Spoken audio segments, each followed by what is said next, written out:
Hey everyone, welcome to Yeti's first DTR Webcam Weekly. I'm True Champion Isaac, joined by baniRien. Bonnie, how you doing tonight? Doing really great. Excited to see all the new decks that people have started to brew with the new set. A lot of very interesting cards in there, so I'm excited to see how people work with those. For sure. Yeah, I'm very excited too. Of course, as a mild competitive player, at least, I like to see all the new types of decks that people cook up and are trying to play. Raise a set comes out. It's always really exciting to see what people are just trying to make work and experimenting. It's always like the best time I feel like of a set. What's the first thing you tried? First thing I try. Okay. So while I have played competitively, I always usually meme about a little bit, hmm especially at hmm locals. So I think the first thing I technically tried was Norm Rye.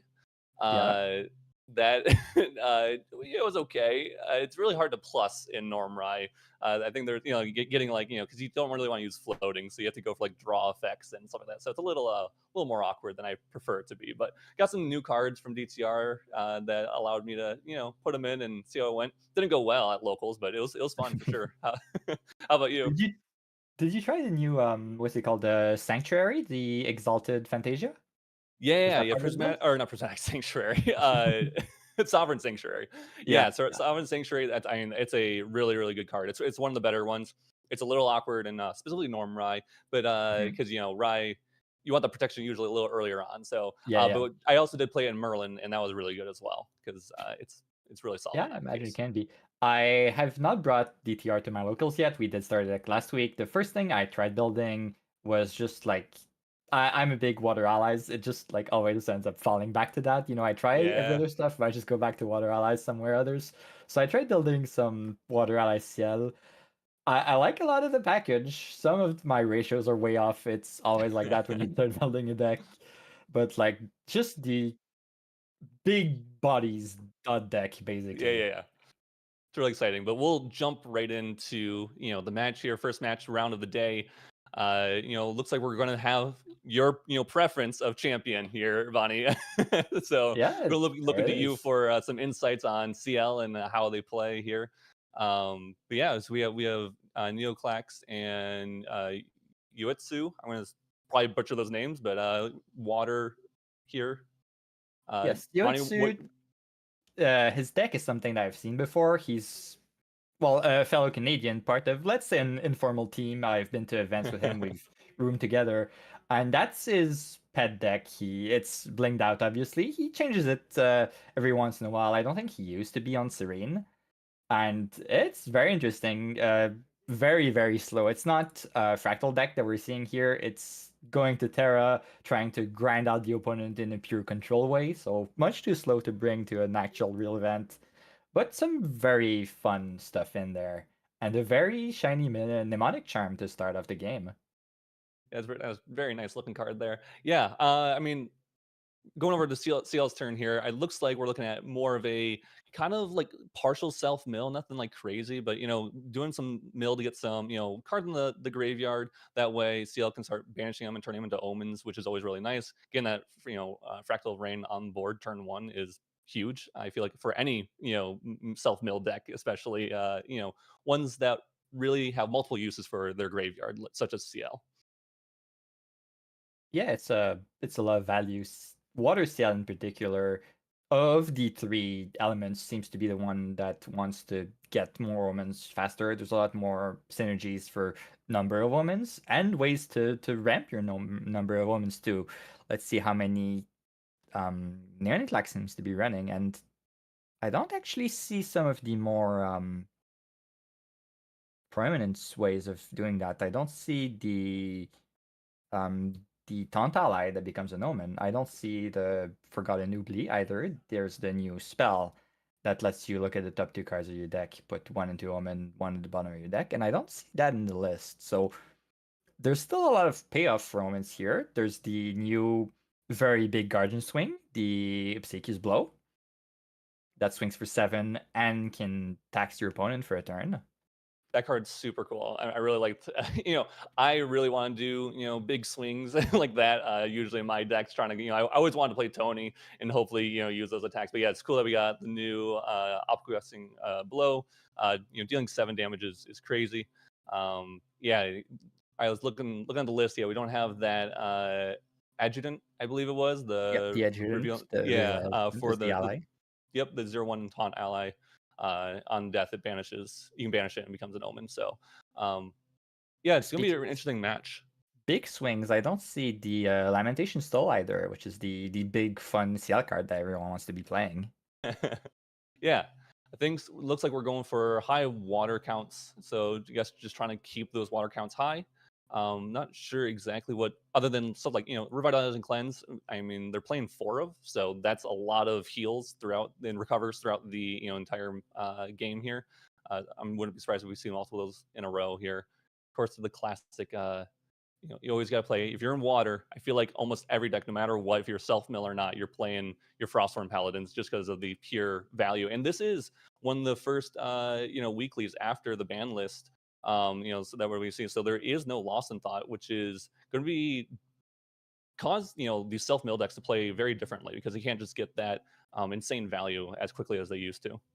It will make the paladins much riskier. Often you'll have to play them like a turn later if you want the buff counter on it. But this deck in particular seems to be very happy with that. Looking at all the cards, there's a 4 of Cerulean Decree, 4 of Diffusive Blocks, 3 Storm of Thorns. It's probably just stalling the game and hoping to grind them out later on. There's the new Aquifer Seneschal, which is kind of a second paladin. It's the 3/4 hindered, but if you have 3 Omen, it wakes up as it enters, and then if you have 6 Omen, you put an extra buff counter on it. So a 4/5 for 3 is a lot more value than most decks can put out. It's a super cool card. I'm looking forward to seeing that card and how we'll see how often that actually comes online for CL here. It looks like they already have 2 omens. I think that's what those cards on the left there are. So should be pretty cool, and that should be active pretty soon here. At least with the fact that it gets to wake up on enter. I think that's probably an Omen and a Power Cell. No, on the very, Vigil very and far left. I'm not sure, or unless the Storm I Thorns think is I used to think level those up. that's just for the level up. Yes, Okay, the okay, Omen gotcha. is right there under the mastery. Gotcha. And it does look like they're also playing the Guardian, the new Guardian ally there. Yes, it's always nice to see cards from the start of the deck being played. It's one I'm looking a lot. Vigil Rampart. It's a 4-cost 1/4, but it gets +2 attack if you have the class bonus. So it's a 3/4, no downsides. So Yeah, in an ally matchup, it can fight very well. 4 is the big benchmark in Grand Archive that's very hard to deal with. yeah, And for sure. even I mean, in floor matchups, it's just 3 damage face every turn. It's a Frostborn Paladin, right? yeah, exactly. I was gonna say even though it costs 4, and 4 costs is usually it's a really hard mark to hit unless you have a huge influence. But the fact that it is a 3/4 for 4, it's one of the first ones you've seen that just have almost outright stats. Now you do have to be, of course, that class bonus guardian for that Vigil Rampart, but it is still a very good beater up on her. And we're seeing the Dow chain though getting a lot of value, or just trying to draw and cycle those indolent leisures. Not actually, I just realized I'm bored. If main deck Dan is here in the chat or watching, he'd be very happy because there's a temporal spectrometer on that board for that Dow Chan player. Yeah, exactly. As I said, the CL deck seems to be a bit slow, and the Zhao deck absolutely loves this. It just stall, take value, wait for your opponent to commit a little board, dig for your season's end, and then when your opponent just overcommits a little bit, you can just go level up to 3 and wipe off everything. Yeah, super cool card. Or I mean, it's a cool card. It's a little scary against water, although it is doing something because it can be fracturized. It's kind of funny though. It's kind of giving you what you want almost in a way, and then it becomes a way to pay for reserve costs, of course. And that's just really solid. because it essentially then becomes a permanent one that you can use later on instead of just, that the one-time use. So it's better than it just getting completely destroyed. But it is, if you're trying to get two, which it has two, it's probably gonna get a third counter here, unless it's used for the, going for the next level up here. It won't get that too much value out of it if that's the case. Yeah, fracturizing value regalias is always a weird proposition. Obviously, at some point, you're getting more value out of fracturizing the temporal spectrometer. I've actually won games by trying to fracturize a GCR because I was playing against a Gildas and I knew my opponent's hand was dead. So, like, do you want to see a new card or do you want to lose your balance in the Gildas this turn? That's really funny. Yeah, I mean, that's a great thing about Great Archive. There's always like playability to little things that you can, knowing those little interactions, those little things that you can do, can really make a big difference in how an overall game is played, and in and winning, obviously. So, but it looks like, is that a second Rampart? That's a second Vigil Rampart, and that's starting to be a very scary board. I would not Yeah, want to be three. facing that. Yeah, 3/3/4s on board is with three or at least two fractals of rain, and can't tell if that's another fractal rain or if it's a different Fantasia Uh, there on board. the second one is in the Omens, I think. There's an actual Fractal Rain. I see. Okay. Okay. So we had two cards underneath the omens there. I'd say they're keeping it on to the mastery for the omens. Yeah, it looks like CL's in a very solid spot with board control at least. So we'll see how much more value. Do you see the sensor come out? Obviously, that's really good for Dao Chen against any kind of deck that wants to utilize their graveyard. So turning off a graveyard, like stuff like floating memory specifically, or any other effects that might be in there, is always a really good choice. Now, water can deal with it, but then when you deal with it, with fracturize, but that's giving your opponent a, Fantasia that they can rest and use for reserve costs and all that kind of stuff, reservable. Yeah, unless I had like 5 float in the graveyard I wanted to level up soon, I think it's probably better to just live with a sensor. After all, those cards in your graveyard, you can just omen them if you've got nothing else to do with them. For sure, yeah. That is the probably most beautiful thing about CL is that the level one, even if sensors on the board, it's still going to get some kind of value from, even if there's the floating memories turned off, it's getting some kind of value there they can banish for an omen and use later on, possibly depending on what Umbra cards they are using. Speaking of value, Zhao is on that gravy train right now. Another Indolent Leisure, Empowering Prayer to get that level requirement to draw the second card with it. That's how much influence is Yoitsu at right now? I see like 10 maybe? And then a dungeon guide Yeah, too. I was thinking 8 or 9 there, but it's really hard to tell. But yeah, obviously gaining a bunch of value. Now they have to deal with a kind of a scary board, but if Dao Chan's able to get to level 2, level 3, and getting those wither counters on their opponent's allies, that's pretty good.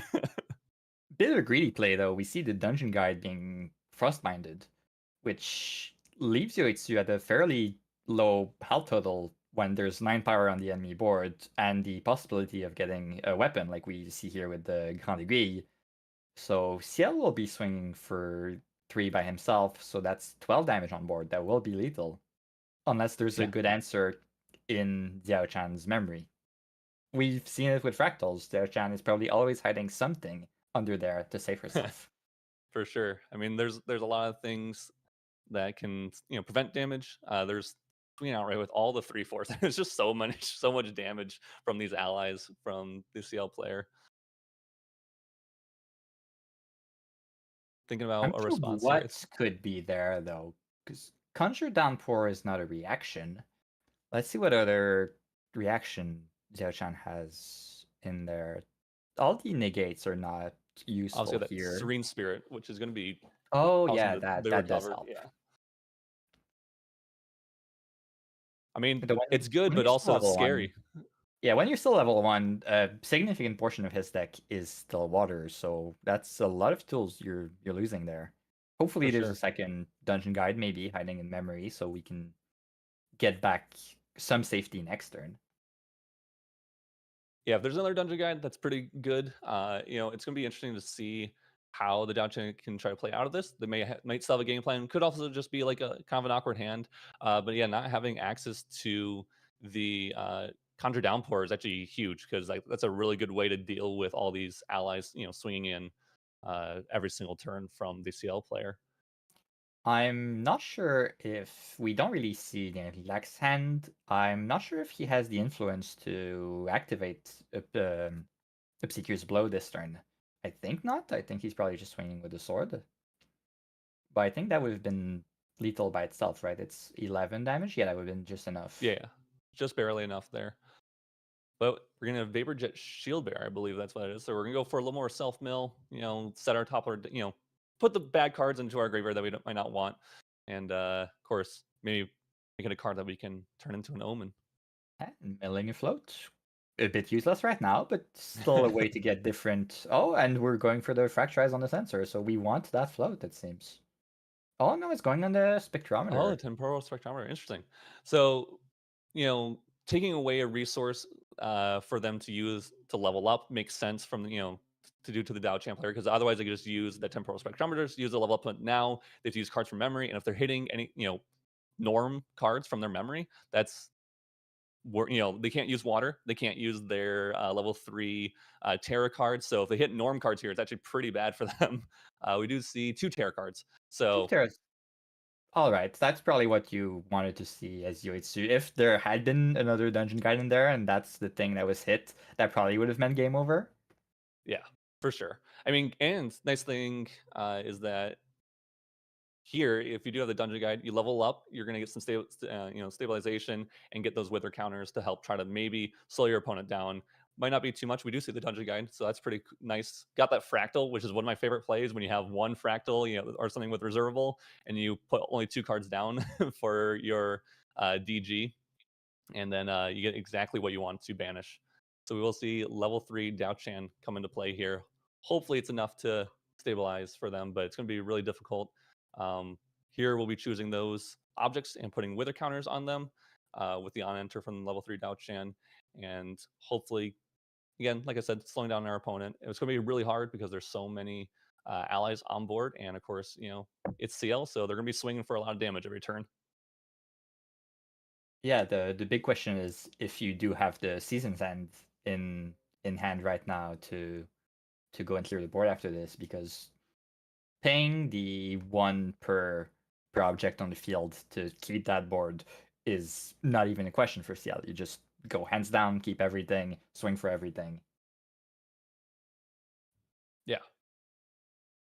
Looks like we're getting Yeah, quite a few wither counters. since Yao Chan is putting wither counters on their own objects, that means there's a Season's End coming. It helps lower the cost of Yeah. Season's End for every object with a wither counter on it.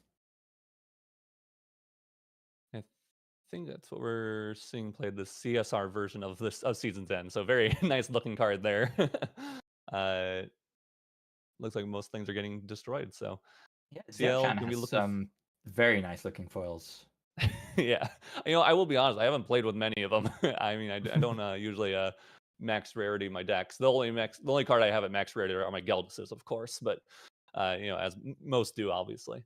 But yeah, CL's gonna be working on trying to build up the board again. I mean, they do have 3 omens, so their mastery is, I believe, swinging for +2, or every time they attack, they're gonna be swinging for +2 with power. So their sword plus their a plus an attack here could represent not lethal, but a very solid chunk of damage. So we'll see what Seal does. Maybe just goes for a draw, trying to get back some influence so they can go for more allies or whatever here. Oh, Fracturize at end of turn. Oh, so we are hitting the sensor this time, trying to level up probably. But we see a negate, and that's the thing. Terra just unlocks 4 more negates in the deck for Zhao Chan. The Blossoming Denial. Yeah. And not only does it negate, it has the possibility of recovering. Not now, it needs level 5 Level to recover 5. equal to the number of Fantasias on the board.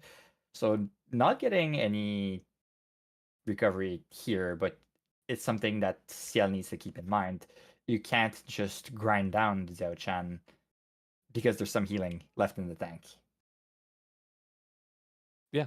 I mean, it looks like Dao Chan is actually having some, restabilizing here, which is huge.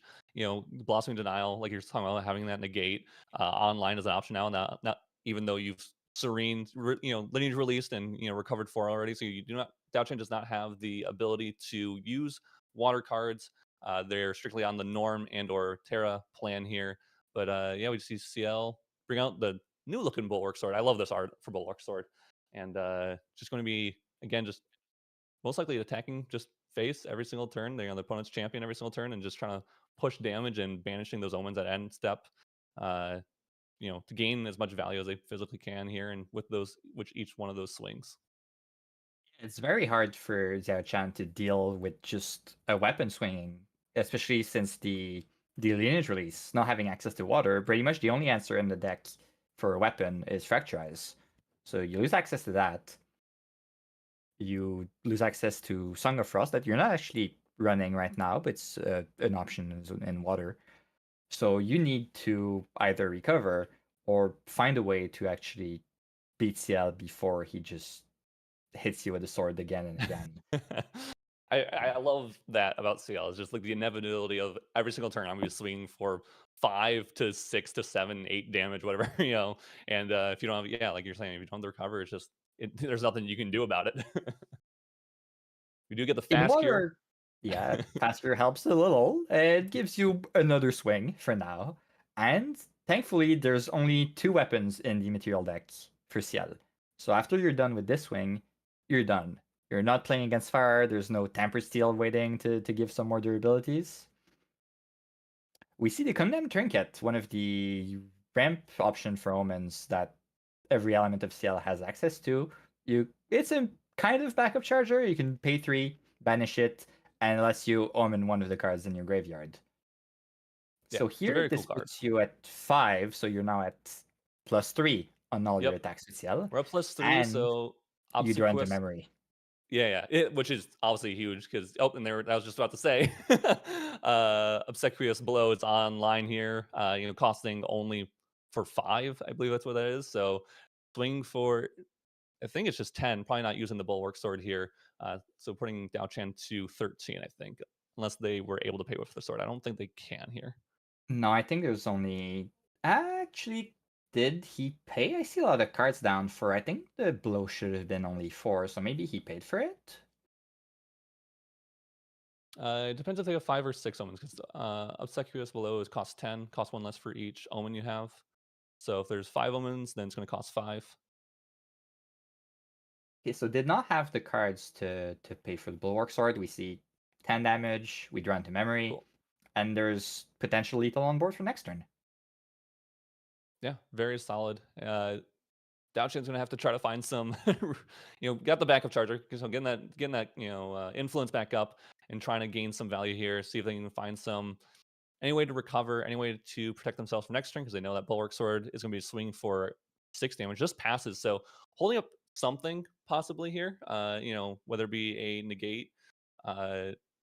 CL just going for the defensive option as a safeguard amulet, make sure they're not just going to randomly get blown up on their opponent's turn or on their, end step or whatever it might be. Still sitting very healthy though. We do see, this card, someone played against me at locals. Yep. And it represents so much more damage than you think. The Sablier Guard, right? I'm probably not going to say that correctly. How do you say it, Bonnie? Sablier. Sablier. Sablier. Sablier, which means hourglass. Cool. Yeah, so this is ally that's, I believe, with 5 or 6 omens here, it's going to be a 7/7 or a 6/6. It'll depend. I think there's a lot of repeat because the guard counts different reserve costs in your omens. So it comes with a deck building restriction to be very good. We'll see a big there's a concession here. I think So that's we won't see how big the card was. But yeah, I know there were a couple of repeats in there, so it would not have been like a 7/7. But it's interesting, Okay. while building CL, it's fun to think, should I put some like different one-ofs, different costs just to possibly make my guard or some other cards better? Yeah, I mean, I was saying at locals, someone played against me, and it was just a 5/5, and I was like, I mean, just as a 5/5 for 3, that's insane. Like, I mean, they were level 3, so I was like, okay, so it's kind of like a you don't have to be level 3 to play this card. I'm not getting at that, but they're at level 3, and I was like, honestly, I don't know how much damage they can push here at level 3. And then they dropped that ally. I was like, oh, a decent amount actually. It's it's basically advanced element cards value in a norm package. You can just play turn one. Obviously, turn one it won't be good, but Water CL especially can ramp up those omens very, very fast if you're not careful. So I'm curious to Yeah, see if that card will end up being really good. I think it will, if I think it's there's a a way to build very around solid it. card.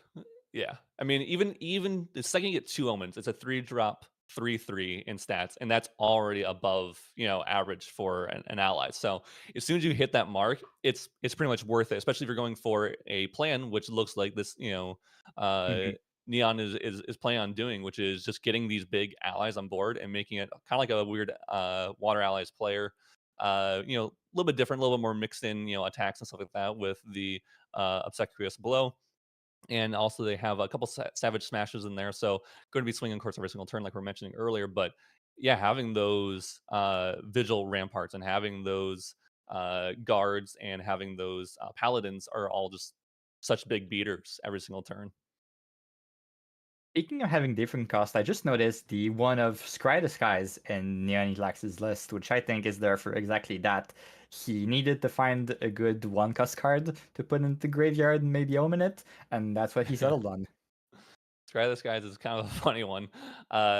I mean, it's a card that's just going to replace itself. You can also play something. I mean, I like in this case, right? Because yeah, you're saying just putting a 1 cost in your graveyard so that you can banish it later, and it replaces itself, and maybe can glimpse you a couple cards here and there depending on how much the CL is leveling up. We only saw them go level 1, but they are playing level 2 and 3 in the deck, so they could go to level 3 if they want to. Um, but just didn't in this case. I mean, didn't look like they needed to, obviously, with the all the allies they had. There is a level 3, but there's not a single Umbra card in the deck list, so it's mostly Right. for the extra HP buffer, probably. The 2 damage per turn is also not negligible. You hear Yes. that 2 damage, not too big, but 2 unpreventable is very rough for a lot of decks to deal with. A control deck like this Diao-chan thinks maybe, you can stabilize, you have some protection here and there. Just a 2 damage clock that you can do nothing about is very scary for a control deck. I mean, it's really important. I mean, I remember when I played Water Allies back in Auckland, the very first ascent in Auckland. We played stuff like Dispersion just to get that little extra damage at the very end for Water Allies. And essentially, this is a Water Allies deck. And so, if you're Mhm. leveling up, you're just getting that little extra damage that you might need every single turn after they killed off your allies. That is huge. It comes up a lot, honestly. 2 damage chip damage in this game is huge. So. We do see the Dao Chan opting to go first. Makes sense. They want to go to level 3. So they want the option to level up before everyone else. And of course, getting that temporal spectrometer online probably doesn't hurt either. Let's see how the start of this will be.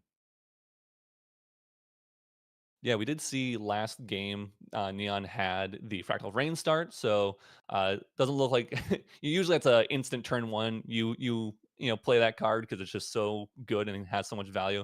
This turn we actually get Extricating Touch, so uh, a very cool card. It's actually, a card in CL that can be replayed based off of I believe the level 2, right? It has lineage release. So if you go to level 3 and you have 6 or more omens, you can activate one of your omens. And if Executing Touch is one of those, you could reactivate that and just keep ripping cards from your opponent and, make them discard. And here we see them getting to discard a dungeon guide, which is pretty darn good.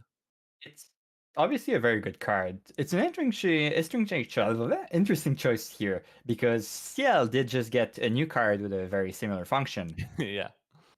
There's I'm the Pristine Scourge that banishes a card that discards a card from only the memory, so it's a bit less powerful than Extricating Touch. Yeah. It costs a bit more to start with. It gets a rebate depending on the amount of omens you have. But if you have 5 omens, it can pick 2 cards from memory. Yeah. So it's more powerful in some way, less flexible in others. So the choice between the two is interesting. Of course, Yeah. maybe the Onyx just didn't open one yet. It's the start of the season. A lot of people will be running suboptimal decks just because they haven't found the cards yet. For sure. I mean, yeah. I mean, that's always a thing. And getting your cards in. Obviously, you said it's the first week, so we do have the Gildas play. So Neon is actually playing the Extricated and Gildas out of the sideboard. So brought both those in to just go for a more ally beatdown plan against the Dao Chan. As the Dao Chan is just going for leveling up. It looks like the CL plan or the CL realized that and realized, hey, I should just go for allies because allies are pretty darn good at dealing with uh, players and their champions and decks that want to go to level 3. So we do see the Dao Chan player go into level 1 here, getting some effects, getting those glimmer counters, hoping to just try to ramp or survive here as they're, or maybe hopefully have something to deal with this Gildas on board because Gildas, as we all know, can start representing a lot of damage very quickly. Yeah, and there's very little answers in the Xiao Chan deck for this. Really, the main game plan is to stall until you can use your level 3 to wipe everything. But there's very little actual answers in the Xiao Chan deck for whatever Ningen Clax is doing. So that Gildas will go unanswered for at least 2 other turns. Yeah. And it looks like we saw the empowering prayer there. So going to level 3, they had 3 cards down in memory. So they do get the draw effect off of that. And now they are level 3 for the turn. So we're probably going to see we saw the Wisdom Reprise, which has that level 3 plus draw card in the memory. So they're able to glimpse, set up their hand a little bit, set up their, their draws for the next turn and all that kind of stuff. And just hopefully find what they need after that dungeon guide actually getting touched right at the beginning of the game. Yeah, it's just digging for another one, trying to find your answers under a lot of pressure. Meanwhile, CL will be staying level 1 and pushing damage turn after turn. Probably dropping a Rampart or something here. Yeah, Rampart would be a solid one. Even at this point, I mean, you probably don't want to play the Sablé guard, but it is just at least a 2/2, and it would balance the Gildas here. Or maybe just the Paladin. Yeah, and we do see the guard Oh, here. there you go. Uh, I think it's not too bad to play just because Xiao Chan has no answer. It's a card exactly. that you want to keep for a bit later in some other matchups because a 2/2 is very easy to deal with, and you want to play it when it's a 4/4 or something, and you need actual investment for your opponent to try and clear it. But here, there's no answer, so why not just play it early and it'll just keep growing? Exactly. Yep. Getting on board early. The Dow or the CL player probably recognized that Dow Chen wasn't dealing with my allies last time. Probably not gonna be able to deal with them this time unless they, had something out of the sideboard. But either way, it's not gonna be, anything too crazy. So see the Vapor Jet Shield Bearer again, doing the same thing we saw last time, where they're just, getting to look at the top card of their deck and see if they wanted to put in the graveyard if they would like to with that on hit there. Getting some of that self mill, getting that ability to get some more omens. Now that guard. Is it 2 extra getting touch there for It's Omen? it's a second extricating touch that was just milled from the shield bearer, yes. Okay, yeah. So that Sablé guard isn't going to be getting any more power or life, but it is at least it's still a 2/2 that's going to hit every single turn and eventually grow.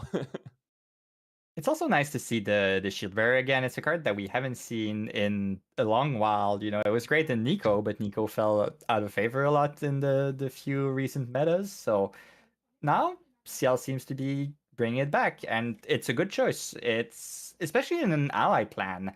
It can be rough to have omens because you need to have cards in your graveyard. You obviously don't want to lose influence from your hand.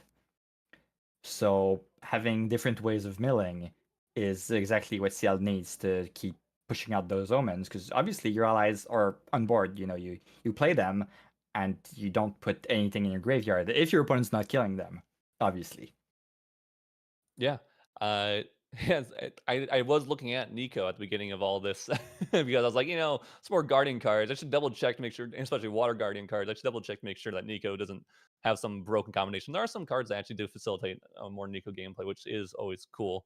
And technically, since you have the regalia that can create an omen, there's no class bonus on that, so anyone can use it. So at least can put one omen, regardless of anything else, and utilize in other classes. But yeah, it looks like we're just having Dao Chan holding up cards, holding up, getting that sensor online. Hopefully stopping the CL from gaining too much graveyard self mill with that Vapor Jet Shield Bearer. We do see the Resolute here. I'm assuming this is in the CL's Recollection here, to make sure it doesn't get like Song of Frost or anything like that. That's usually why people are doing it right away. Seems to be, yes. Or of course, just Frostminded is also, of course, always a thing to be scared of when playing against water or any other kind of negate card from a water player.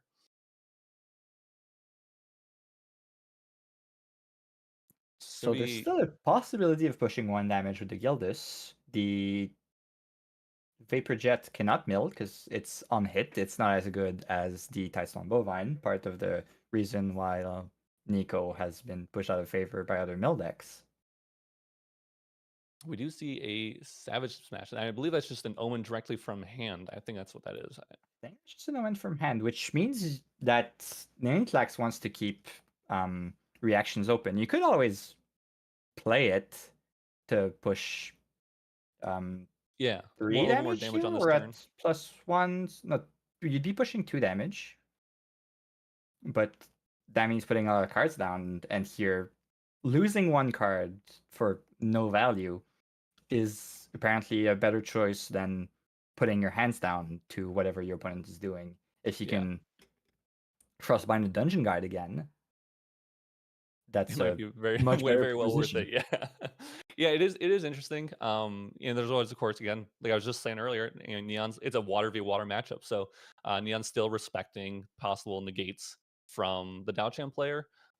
You know, it's always a scary thing, even though they didn't see too many last game, and they know they aren't Serene, so they know they're probably not going to play a ton of them. And they did have some level 3 Terra negates with that Blossoming Denial, so just playing a little safe, just making sure they get that Omen counter no matter what. It is a 4 cost, so it's a usually a more awkward number to hit, even though I guess technically there's more now with CL. CL, I feel like, brought in a lot of different unique and high costing cards that we've seen before, just to make sure that there's unique omens. But now we have that guard swinging for 3 every single turn, which is a big deal, gaining that value like we were talking about earlier. We just milled a 4, so it'll grow even bigger next turn. Is it hit the No, Vigil Savage Rampart Smash is there? a 4 cost too. Yeah. It's 7 Smash. Yeah. Yeah. Not Slam or Heavy Slam. Is this a backup charger just to balance Gildas? I love this. So you have It's one of my favorite plays too.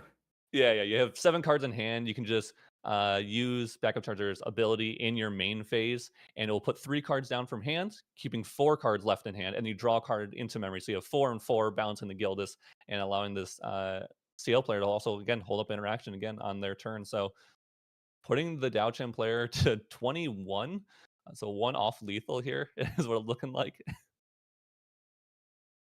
Yeah, very scary proposition. We'll see. Oh, we see the switch up. Interesting. So So out of the sideboard, they had the Quicksilver Grail. And they swapped it for the the temporal Spectrometer was on the main board. Had the Quicksilver Grail on the sideboard. Swapped it in. Most likely putting. I guess I'm not 100% sure where they put under it, but maybe just a level 3 Dao card, so that way they're able to use it as soon as they DG up into level 3. one of the most interesting ideas I can see is in there is the Alcahest. You need a way to get some extra level to hit that level 4, but it's the Regalia that says if you're level 4, you can banish it to destroy something with memory cost 0. Because that's one of the few ways to have, if you wipe the board here using Dungeon Guide, leveled up Season's End like we saw last game, you still need a way to deal with CL just going Bulwarks or swing it. Yeah. We do see the Dungeon Guide though, so most likely going to gain some effects here. The Dao player is still the only sitting 4 away from death here, even after they level up. So it's going to be really, again, hard to survive here. But you're talking about season end earlier. Probably looks like they definitely have enough. Let's say they have 1, 2, 3, 4, 5, 6, 7, 8 things on board. Yeah, they definitely could cast the season's end here with all the wither counters they want to do. So we'll see how many things they actually put wither counters on, and how many things they can actually destroy if they have that season's end. Yeah, there's the extra spicy line of you can put a wither counter on the Quicksilver Grail to get the reduction on Season's End, and then in response to the Season's End, just crack the Grail, so your Regalia under it is still safe. Yeah. That is a very cool thing. And most likely, since they went to level 3 this turn, I'm going to assume it is a uh, some kind of Terra Regalia. There's a couple things it could be. They have Staff of Blossoms of Will and Coronal uh, of Rejuvenation. So definitely very good cards they can use here. We do see that Season's End again. So they put Wither counters, I'm assuming, on a decent amount of things here. I don't know how many things they put it on. So looks like it made it only cost 1 or 2 here. Interesting. I'm curious if he did not put Wither counter on, because we see a Cerulean Decree. That's very good. Yep, and that is probably game, I think, here. You can maybe deal with one thing from your opponent using the Zhao Chan rest ability, but I don't think there's anything that can be gotten there that will deal with everything that CL has on board. Yeah, I think CL's just going to go probably recollect, draw, and go for a just for a swing. I mean that guard again is just still swinging for 3. So, yep, just swinging for with champion, and I guess waiting on response for the guard here, the guard swing. Did they put 2 cards down for that, or is that just their hand? I think they're just waiting. They Maybe. put cards down for something, but I'm not sure what. Oh, there's the Covenant of Thorns that I didn't see. Yeah, that was in the sideboard. Yeah, obviously Oh, the main you know, reason I to was bring funny. the Silver Grail. I was thinking about Covenant of Thorns, but I didn't even see it in the list at all. And I was double checking. I was like, is that even in there? But it is. Of course, we always have the Serene Spirit. So we're going to Lineage Release, stop some damage with the Covenant of Thorns. That just got Yep. fracturized, so it's not stopping any damage. Yeah. So we're thinking 3, I think 4, 5, and then 6, 7, 8, 9. Is that enough? it's got to be I think we pretty still got close. it right. So that brings to 20. No, we're 1 damage off. Yeah, So looks like it. the sword will be swinging for 4, 2 from the sword and 2 from the mastery, and 1 from Gildas. So we go to 24, Wow. just shy of lethal. Just shy of lethal. So Diao-Chan lives another day. Oh, 23. Well, maybe. Oh yeah, right. There's no the sword is only 1 damage because it's CL does not have 2 ally omens. Oh, it's There's a single ally one in there. omens. Yeah. Yep. You're right. You're very right. I haven't played with that card much yet. I was thinking it was just 2 omens, but I always forget it's 2 ally omens. We are going for the Staff of Blossoming. Yeah. Yep. Probably just digging for an answer here.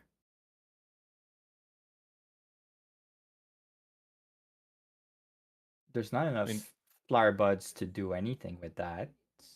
One of the main win cons of that Shan would be to just crack enough flowers with one of the bloom spells to maybe recover enough every turn that Seal's unable to kill. Yeah, it's gonna be a very hard spot to come out of for the down champ player. Again, now that water is no longer an option for the down champ player, there's a lot less things they can play to stop damage. They could, looks like they might just be passing here, maybe holding up some kind of interaction. I guess a resolute stand is always really good. It can buy you another turn. Can't tell if they have 3 or 4 cards in hand, so they might have to. Yep. I'm Oh, not that's sure right. They do Resolute have is the even fractals. enough, right? Ciel is swinging for 6, so with the I mean, the Bulwark Bulwark Sword is Sword pretty is good. Yeah. 3, and the Mastery is 3. So just swinging. Oh, and Oh. a heavy swing, just for good measure.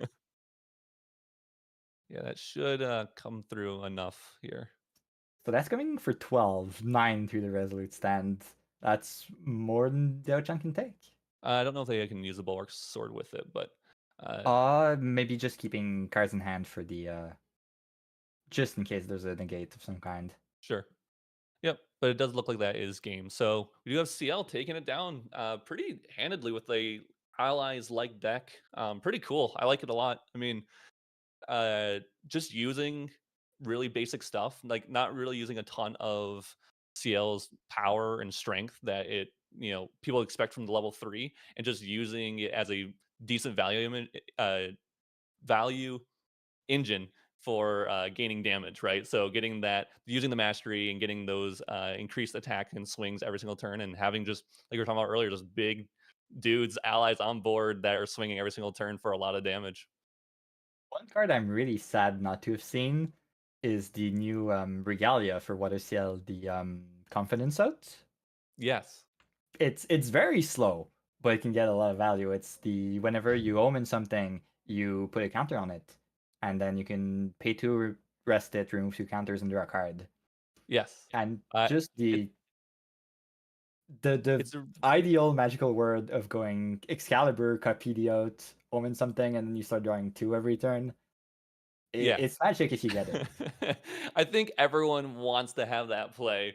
Whether or not it will actually happen too often, we don't know for sure. As you know, as decks are still forming and building up the a more solid and standard list, we'll see if that confidence oath is something that people are going for, or if even water seal is something that people Mhm. go for. I mean, it definitely worked out here very well for Neon there, and they were able to take it down 2-0 against the Dowchamp player. And I mean, like I said, Confidence Oath would have been really good, but also sometimes you just want to go for that immediate draw, especially in an allies like deck. You know, as a kind of a water allies adjacent deck is how I'll put it, uh, but still has very high swinging potential with those attack cards and all that.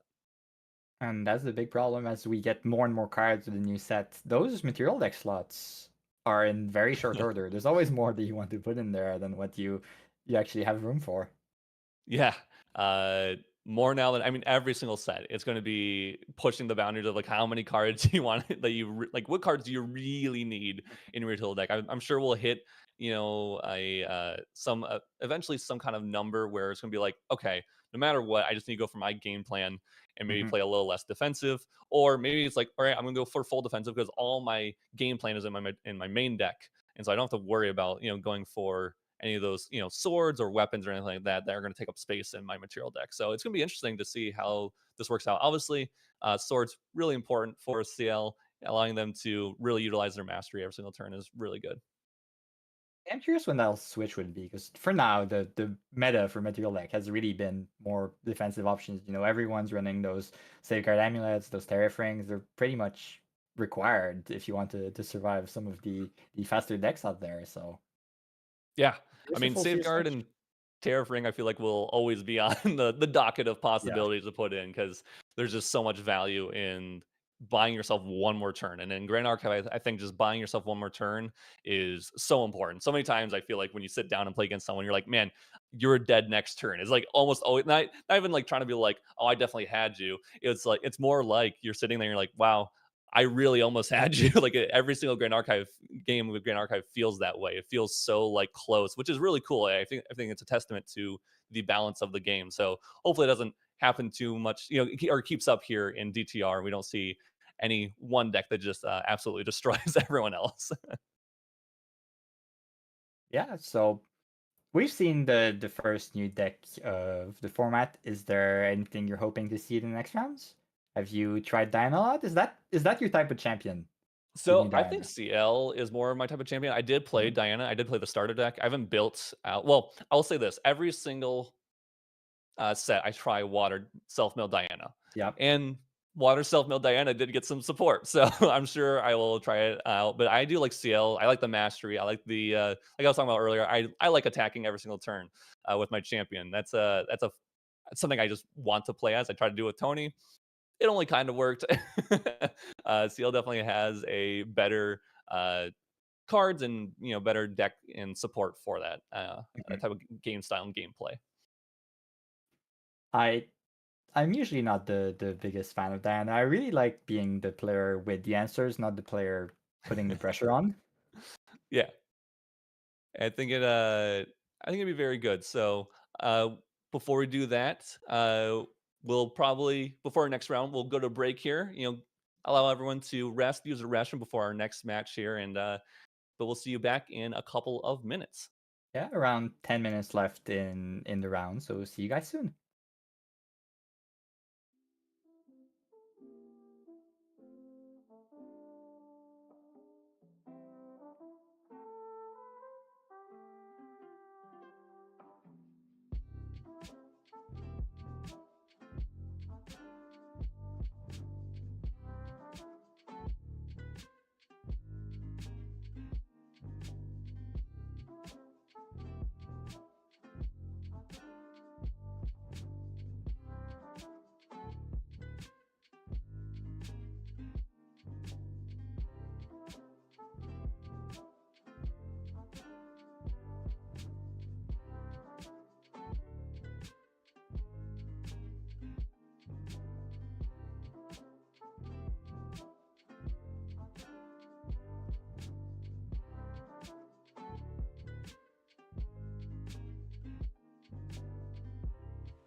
Welcome back, everyone. I'm joined for round two by Clem. Yet again, always fun to cast with her.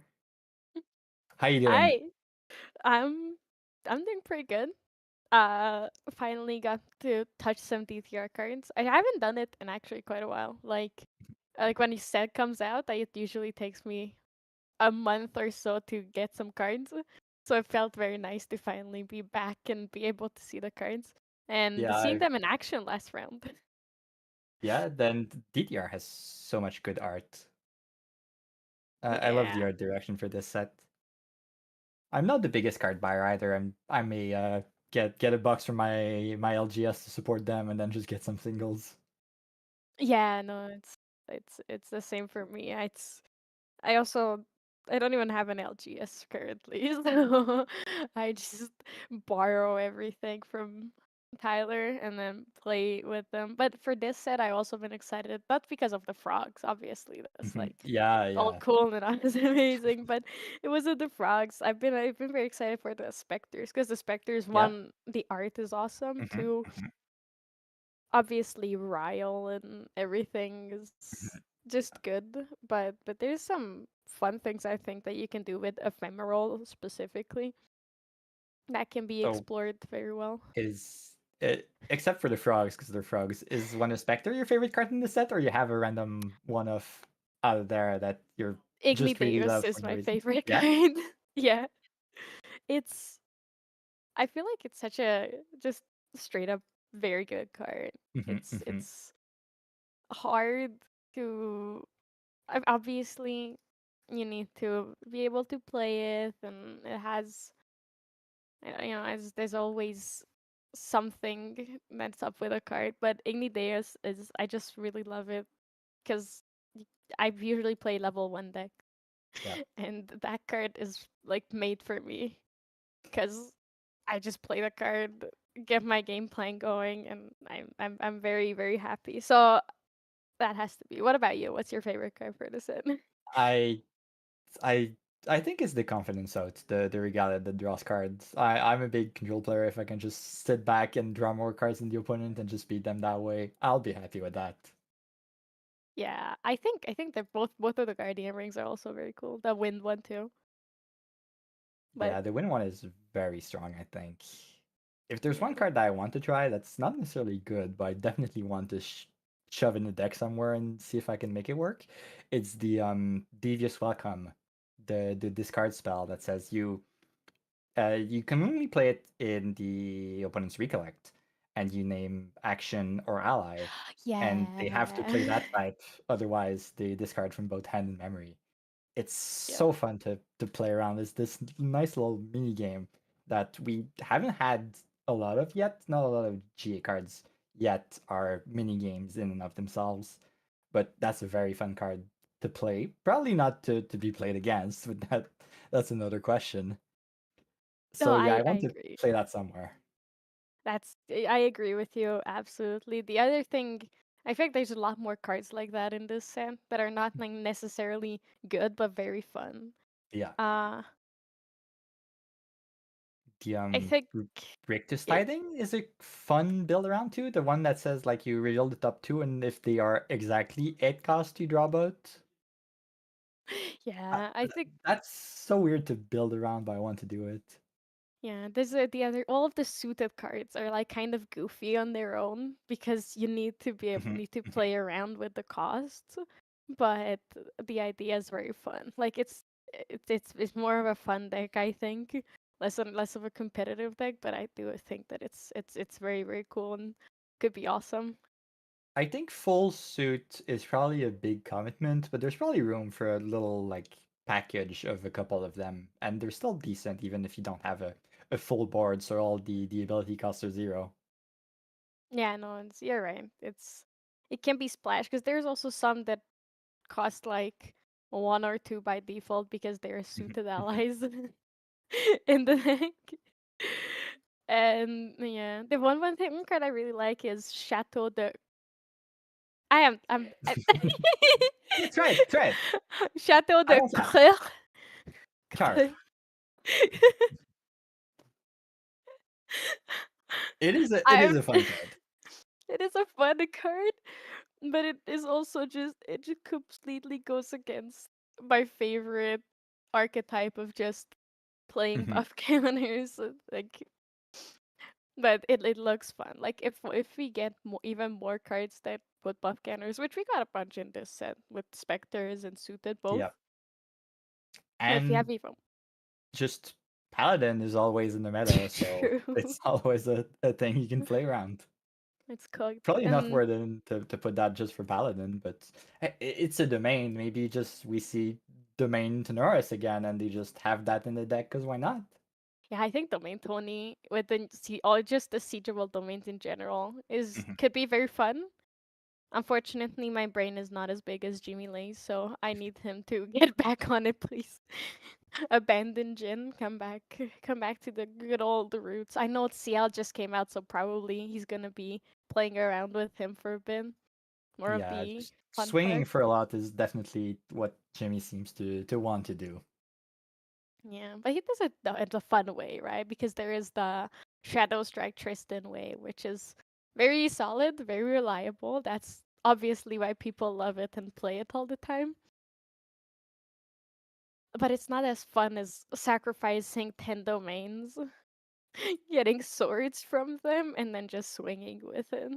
Yeah, going for the complete all-in one track mind strategy.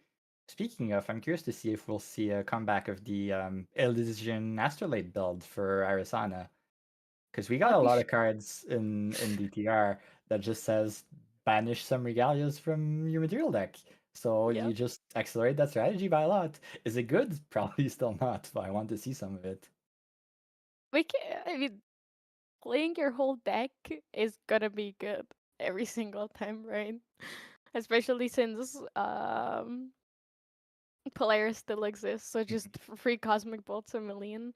Yep. But you're right, it's also more of a fun deck that you just enjoy. But I think it could be more. It's definitely more viable now than it was when it came out. And Fluffy's Chupkeep is just a good card in and of itself. 1/3 intercept, draw a card. It's everything you need. And in what deck are you playing all 12 cards in your material deck, right? You can spare some of those. Yeah, it's just I like I play the decks that play all 12 cards. I like going to turn 15. I think if you're playing Astro Arizona, you're also going to turn 15. You try not to. But Ideally, you just hit Cosmic Bolts after Cosmic Bolts after Cosmic Bolts, but games don't true. always go all that lucky. Yeah, it's not. If only, if we could guarantee to have 50, if you could guarantee to have like a safe level 3 every single game and have a level 3 meta, what champion would you play? And like what archetype? Guaranteed level 3. That's interesting. Like before, I probably would have said Luxem, but now Regal Inquisition is a card, and that just kills the archetype completely. So that's a very good question. Arisana is definitely up there. Merlin probably is, because it's just Merlin, it's always all reliable. I It think those is. two are probably the best choice. Overall, that they're the best toolkits too, like some decks True. are like Diana, the old Umbra Diana, is really good, especially if you're expecting everyone to be level 3. But if part of her being good is because you're getting level 3 before other players, right? So Yes, if you're playing in guaranteed level 3, you don't get as much value out of Diana as you would otherwise. I So I think think she's probably out. the reason she might not be, because, well, you're right. However, if everyone's level 3, then everyone's drawing more cards. Maybe. So Maybe. your curses go crazy. Like you were talking about Merlin and Arisana, both. Well, Arisana mostly glimpses, but she also draws more Yeah. cards. So I feel like if you're in a level 3 meta, almost everyone draws at least two cards every 2-3 turns. An extra card, I mean. So it Tristan's probably not the best champion in the format, but still very good, right? She's just that middle of the pack, reliable value that just always does good enough. Wouldn't be broken in the format because everyone still has scary threats and like guaranteed Incarnate Majesty, maybe. So they have answers for Tristan, but it's still a viable pick, I think. Yeah, I agree. Hmm. I'm unfortunately Tonora still wouldn't be that good. He probably Even would if they not be can't. that good either. Yeah, it'd be okay, but like the value Tenoris brings to the table is probably not enough unless you again it's that turn advantage in a way. I've had some very funny games where I just had like 3 academy guys on board and I went up to Tenoris and I started stacking value with those domains All right, and it could that happen. won the game, but again, just because I had that early advantage, that's not necessarily implied in this free level 3 format. I'd be curious to Yeah, try it though, to see what I can build with that. it could be fun. Actually, Rye would probably be the best when I think about it. Just infinite arcane cards. Yeah, you build a 60 arcane card deck and that's it. It would be fun. It would be fun. Speaking of level 3, though, we have our decks here for next round, and none of them are Reverend 3 decks. But I can see there's a. You said that Diana wasn't that great, but with not old Diana, but with the new cards with Aether Wings, she is kind of popping off, and one of our players here is gonna be on Aether Wing Diana. That Ooh. is interesting. It's level 1. It's not what you'd expect. You think new Diana and you probably expect to go to level 3 and do a lot of putting, either calling your charges into your Aether Wings.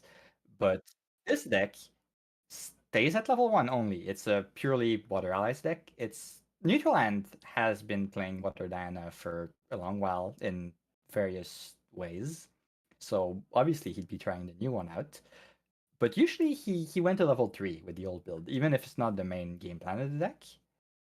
But here there's a decent amount of Aether charges, so that seems to be a important part of his game plan. There's still some allies because again, Frostborn Paladin is just that good. There's no reason to not play it in a water deck.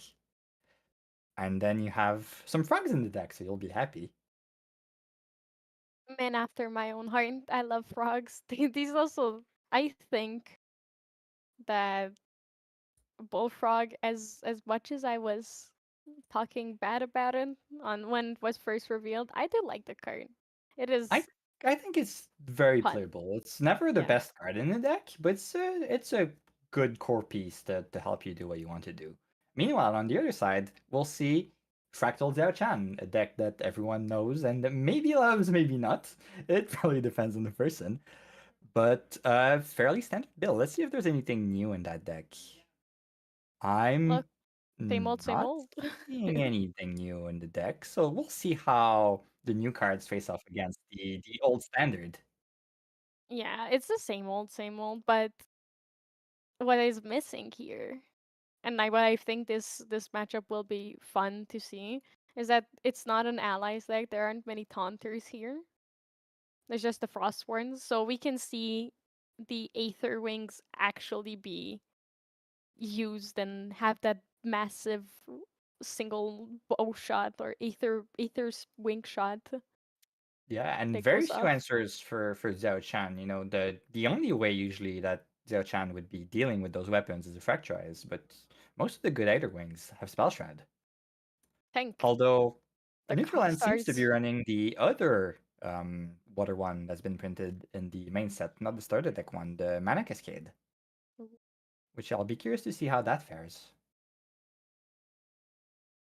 But he does also play Seeker's Aether Wing. So if he is prepared, if he assumes that they're just gonna play Fracturize, then he's more likely to go for that, I think, than just risk his Aether Wing going away. I also don't know if it's our production team just playing to my taste, but we've had 4 water decks in 2 rounds, so I'm very happy.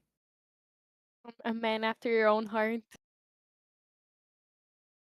You're also being bribed here with the water decks. Is Sano? Well, Sano can't do the classic Frostsworn Lost in Thought anymore because it got banned on set release. So when we see 3 cards down turn 1, it's not going to be a Frostworm Paladin anymore without any Yeah, floating in Fractal the has grave. lost a lot of their best starting line, but still we see 2 Fractals and an Idle Dots here. Pretty good. We also I saw don't there's probably some more Fractals hiding in there because the Fractal of Refreshment cycled one of the a Fractal of Intrusion that was used to pay for it at the bottom of the deck to draw another card. So there's probably a couple more Fractals hiding in there. Sana wants to find something else. Probably already looking for a win con. Yeah. And he already has to start planning because that's how fractals works and has worked always, but you don't have the SOS desperate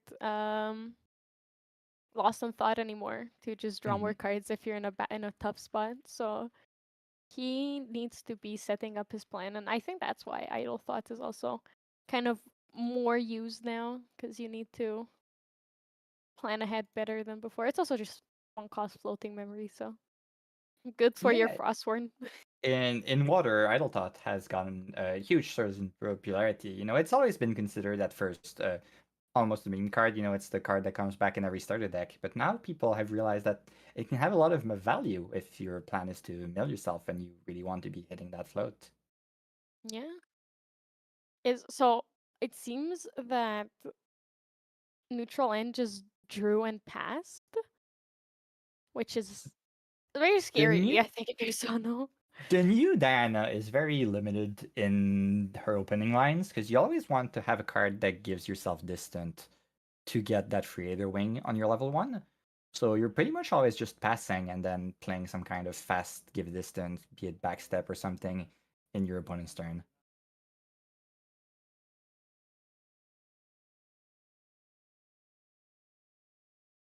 Meanwhile, we're stacking even more fractals on Yep. the ocean part. Always what you want to do.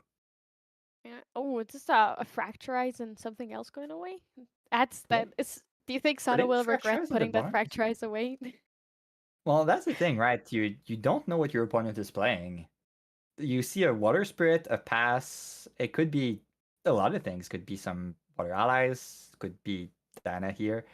So it's reasonable. Maybe Sano just has more fracturizers in his hand and doesn't really care about losing that one.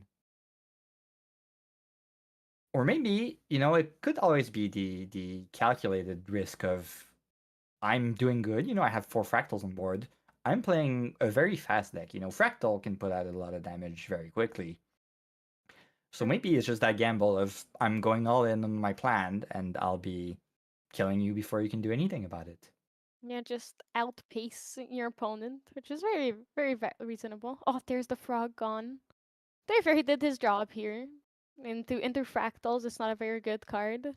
So it being glossed for the level up is actually kind of perfect. It can always block one Gildas attack. True, true. So we see the Aqua Mirage Whisper here, the one that mills from the starter deck.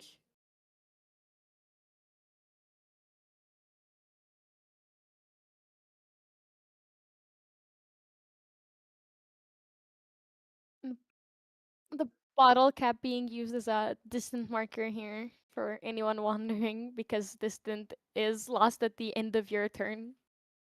Yep. So even And though he became getting the full value here, the Cross-Island Archer comes in and banishes the float from the graveyard. Not a lot of views left in the material deck for this float, since there's no level 2, no level 3. So all the floating memory in the deck is mostly fodder for those archers and paladins. Yep, which is exactly what neutral end wants here.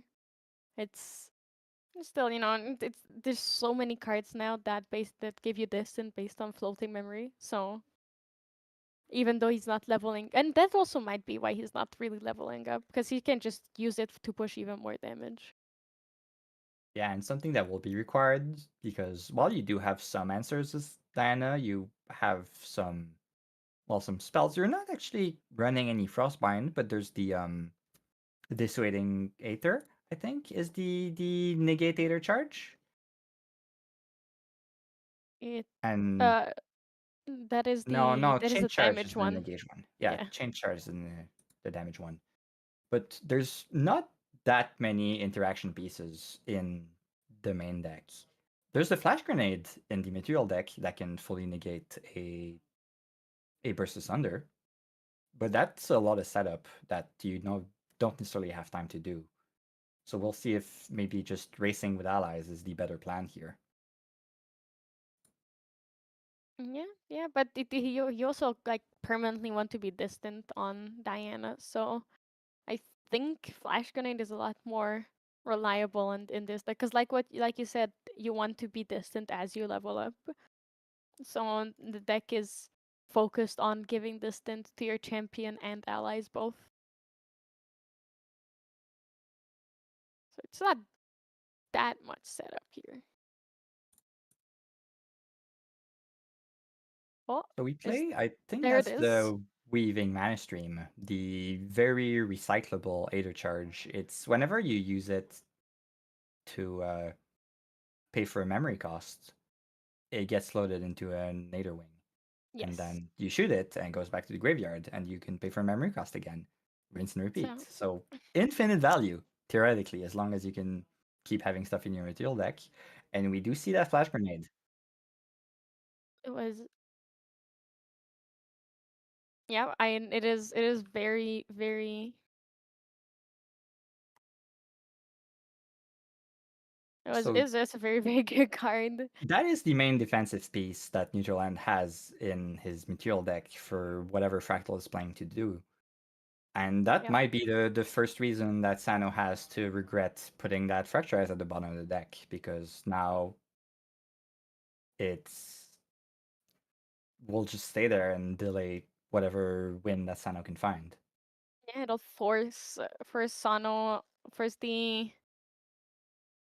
Oh, immediately going shooting with the Aether Charge, not building it up so you can just reuse the floating memory again next turn, which is a very, very good play here for Yeah, and also Neutraland. probably digging for an extra floating memory since you want to find something for your Crystalline Archer to eat. After all, you don't want to be eating the Weaving Mana Stream with the Archer, because that does not actually trigger its ability to be loaded. You have to pay for a memory cost. Yep. So here we do find the Tactical tactical retreat, so we're pushing another 4 damage here.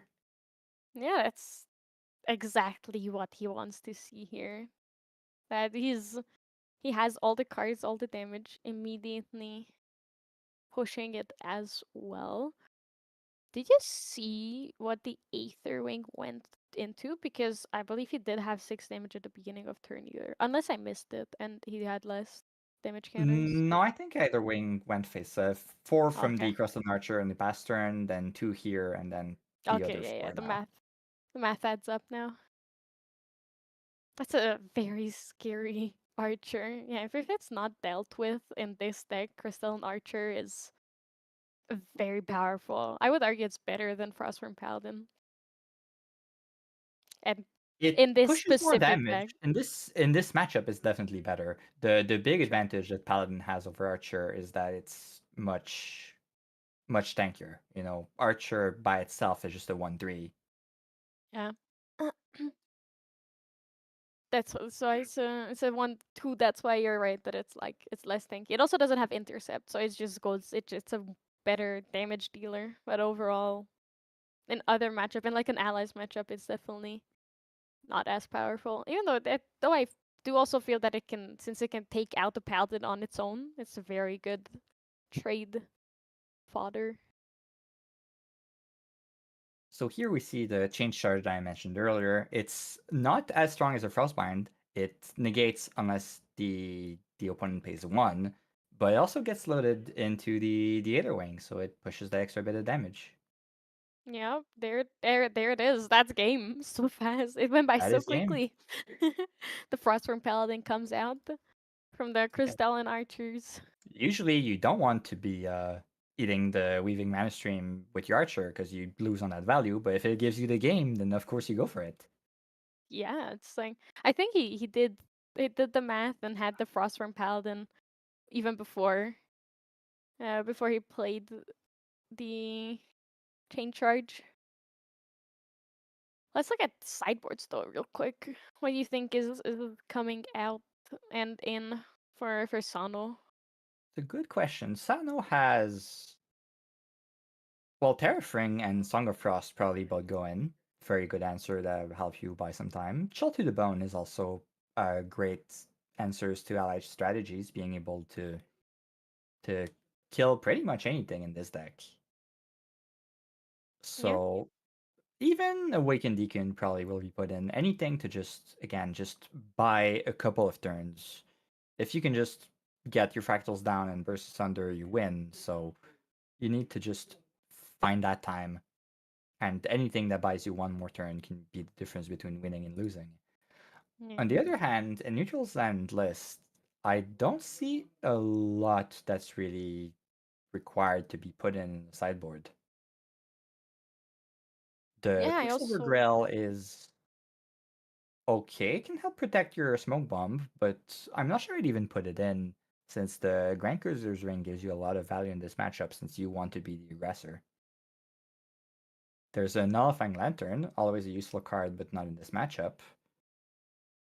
yeah, and which is I do find it very cool that he also has the Relentless Hex Chasers in there for the matchups he needs the Nullifying Lantern for. It's a very fun play. You can always get it with the Nullifying Lantern that makes the Hex Chaser itself norm, so the element bonus on its ability. And it's great because Water has had some problems sometimes playing Hex Chaser, trying it out, because you did not have a good way of putting in into your graveyard. You know, Water does not have any discard or anything. But now with the Aquamirage Whisper, you can maybe limp 7 and make sure you'll mill the Hex Chaser that way. Yeah, So it's a it's good setup piece for those grindy matchups. I think this matchup is a bit too fast for that though. yeah, he needs to neutral and here definitely needs to stay on the aggro plan if he wants to beat Sano, especially after sideboard with Sano having so many good defensive options. He needs to stick to the very low to earth aggro, just go and punch strategy. I also see Dodge Roll in neutrals and sideboard, which is interesting. It's probably the matchup where you want it. It prevents 3 non-combat damage to a unit and gives it distant. So it's probably worth running in here more For as those the, refractings and honestly, it's probably worth it to protect your allies. You don't want yeah. less for your face, because 3 damage is probably not enough to save you against fractals, especially if there's a burst asunder. But if you can save your paladin from a refracting missile, that's possibly 2 more turns of attacking with it. Yeah, it can make or break the game, keeping your allies alive and also taking out those damage cards from Sano's hand.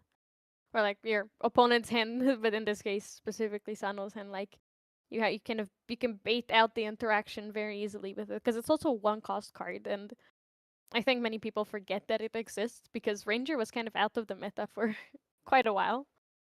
So seeing 2 cards in a water player's hand, your first thought is definitely not that, oh, they can easily prevent anything that I throw at them. There's also a very good start once again for Sano with the Fractal of Rain into the Fractal of Insight. 2 fractals, very decent. There's 2 very distinct types of fractal players: those that imbue their fractals of rain and those that don't. Yep. There's always the possibility of getting more values. You know, you can always mill that float and get some extra value that way, either your paladin or just a free level up. But in a combo deck like Fractal is, if you just like end up milling your burst asunder by accident, some players just really don't want to lose because of that, so they prefer to not take the chance. Yeah, and it's milling your opponent, especially in a water mirror like this, can also be very, very scary, as we can see from like neutral and going crazy with the floating memory last turn. There's so many. There's also so many cards like Mana Bolt Convergence as well that can just bring things back for Diana from the graveyard. So it's not something where you can just be like, oh, if I don't know what card I'm I'm gonna draw. I'm just gonna mill my opponent because you're risking giving them so much value because of that. There's also just the possibility that maybe Sano did not have two other water cards in hand to actually imbue that fractal. Maybe it's all fractal rains and shimmering refractions. Yeah, it's just has the Gildas and the Idle Thoughts, so he's cooked. He does play a lot of Norn cards, so it could be. Four Zhang Zhaos and no other fractals is the hand that you don't want to see.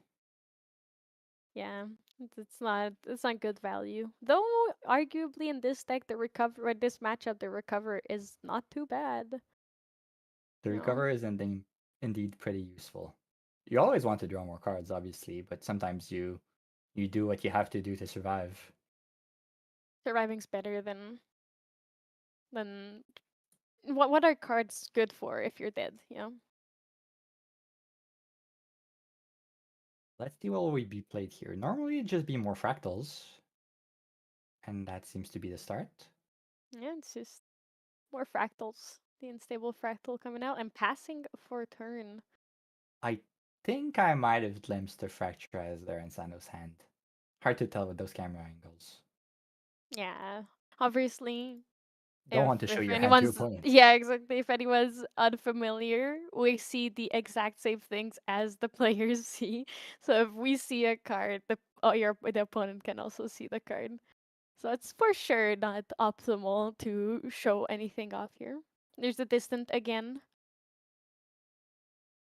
Yep, so glimpse 3, get distant, and we'll see a level up and getting that probably a Core Mirage Whisper again. And possibly another Archer or Paladin to make use of that float as soon as possible. Sano is running the Sensor Wrestle piece, so that's a viable materialization on his next turn, maybe to cut off that float. Yeah. Undercurrent Vantage is such a strong card, especially in this deck. The 2-cost Glimpse 3 distant is a powerful card, and then once you level up, it does get floating memory as well. Fracturize is a very decent banish here. There's not a lot of things that you really need to hit on the Xiaoshan board, so mostly it'd be just a Or want value to be. piece for when you back up Charger.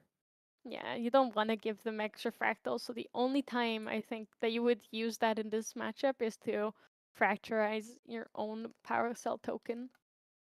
But even then, you don't really, as you could see last game, neutral hand just didn't need it. Yeah. I can always see sometimes it can be game winning to fracturize a Terrafring before they have time to pop it. But other than that, really nothing that you really need to hit here. Yeah, and then even then you have to kind of decide if the one extra fractal is worth the tempo loss that you get, like worth trading the tempo loss that you get from Terrafor, because that can. There's a lot of cards that deal damage based on the amount of fractals you have, so the dependency is very big. Oh, So the calibration glimpsed for revealed a later charge that I did not actually recognize, and it goes into memory. So card neutral and 1 damage because it gets loaded, and then we can swing, get some more float, start getting all that value.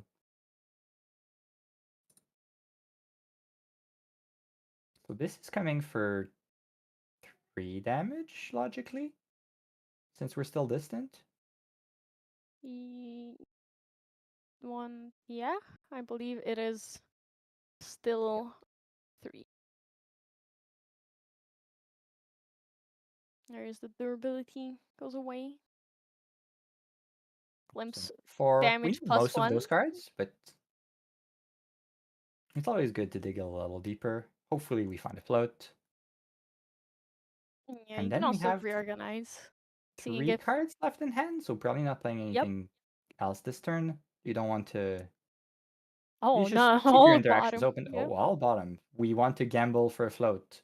And we do hit, I think. What card is that? I don't. A lot of the Diana All cards these, are a yeah, all these little. starter deck Norm Diana cards.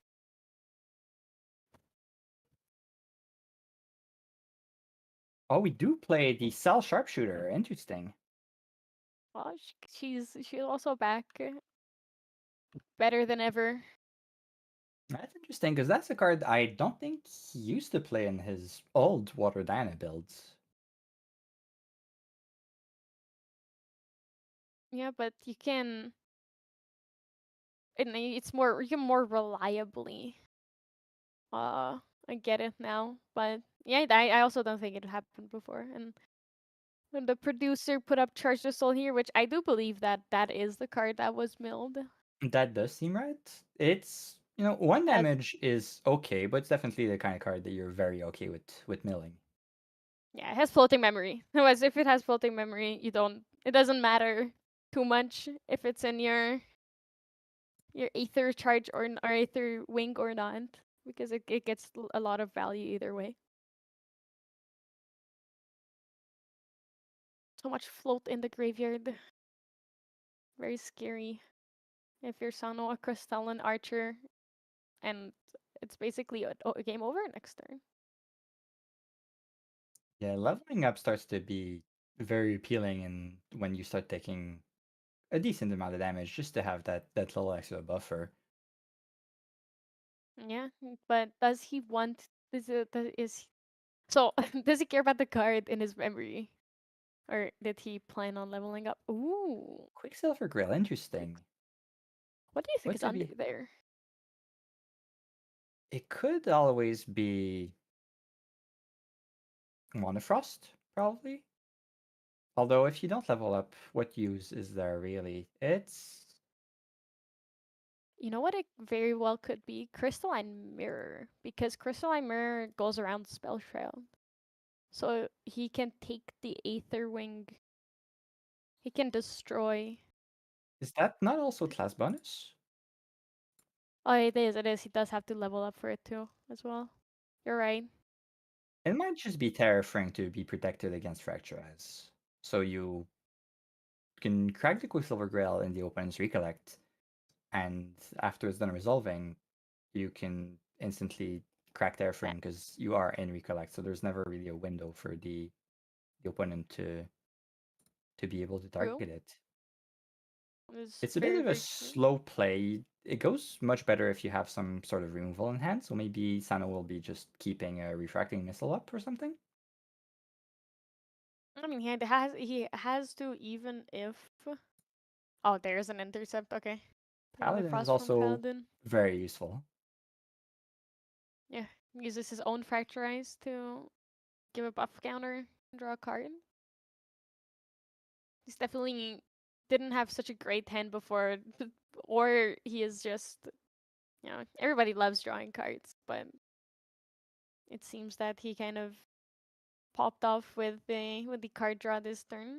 He had the things that can start his engine finally. 3 new card can probably help stabilize by a lot. So with the Paladin on board, with the Intercept, Terrafring becomes a much more interesting idea. So that might really be what's under the Grail. Yeah. Never any reason to not push the damage with Zhao. And we're probably passing the turn here, I think. Always considering all your options, but yeah, we see the pass. Let's see what neutral line goes for.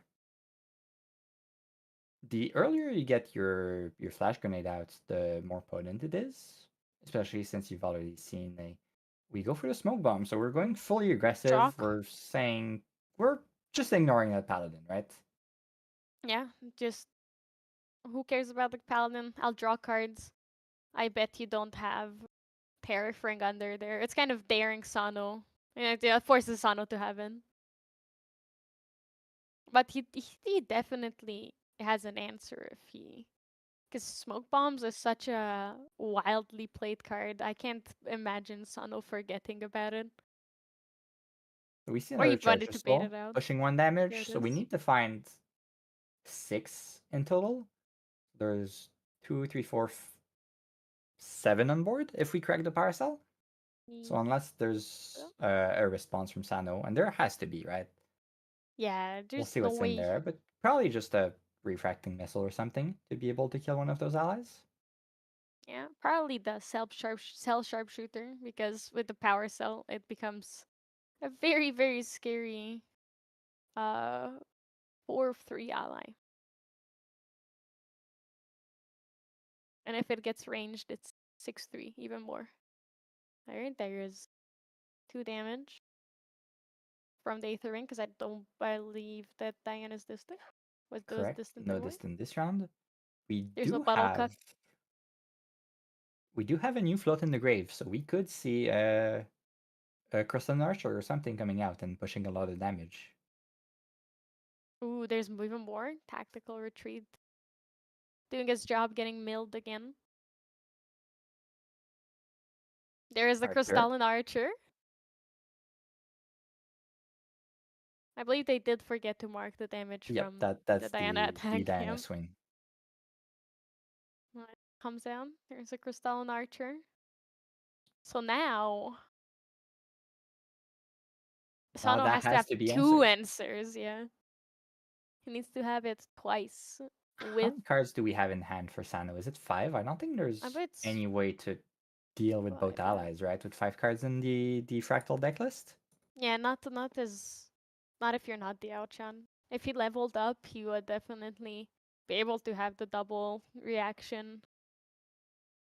And even the Crystalline Mirror, possibly. But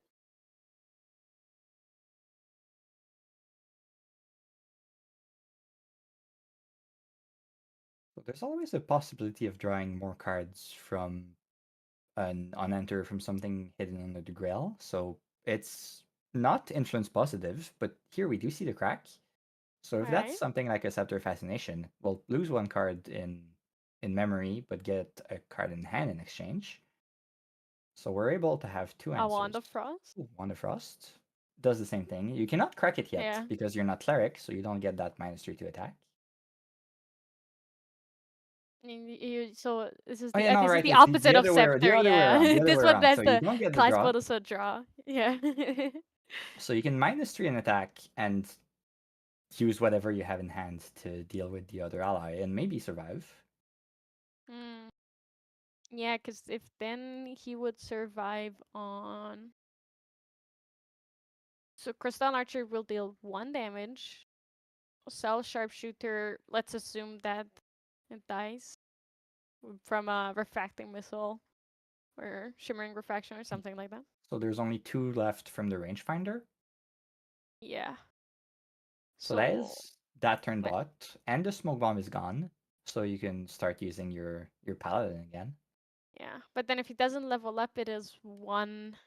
Well, it's also that neutral end has a lot of cards in hand still. Let's not discount that either. And he's drawing from the archer, so I believe his influence is 6. Well, his cards in hand is 6. Total influence is 8.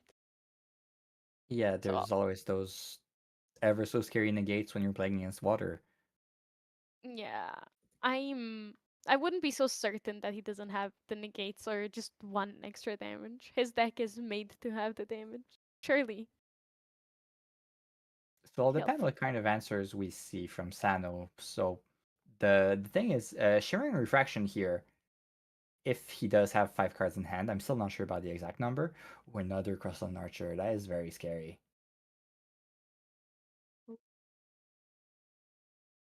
That's not what you want to see if you're Sano. Because that's spelling bad news. There's more floating in that graveyard. So we come swinging for another 4.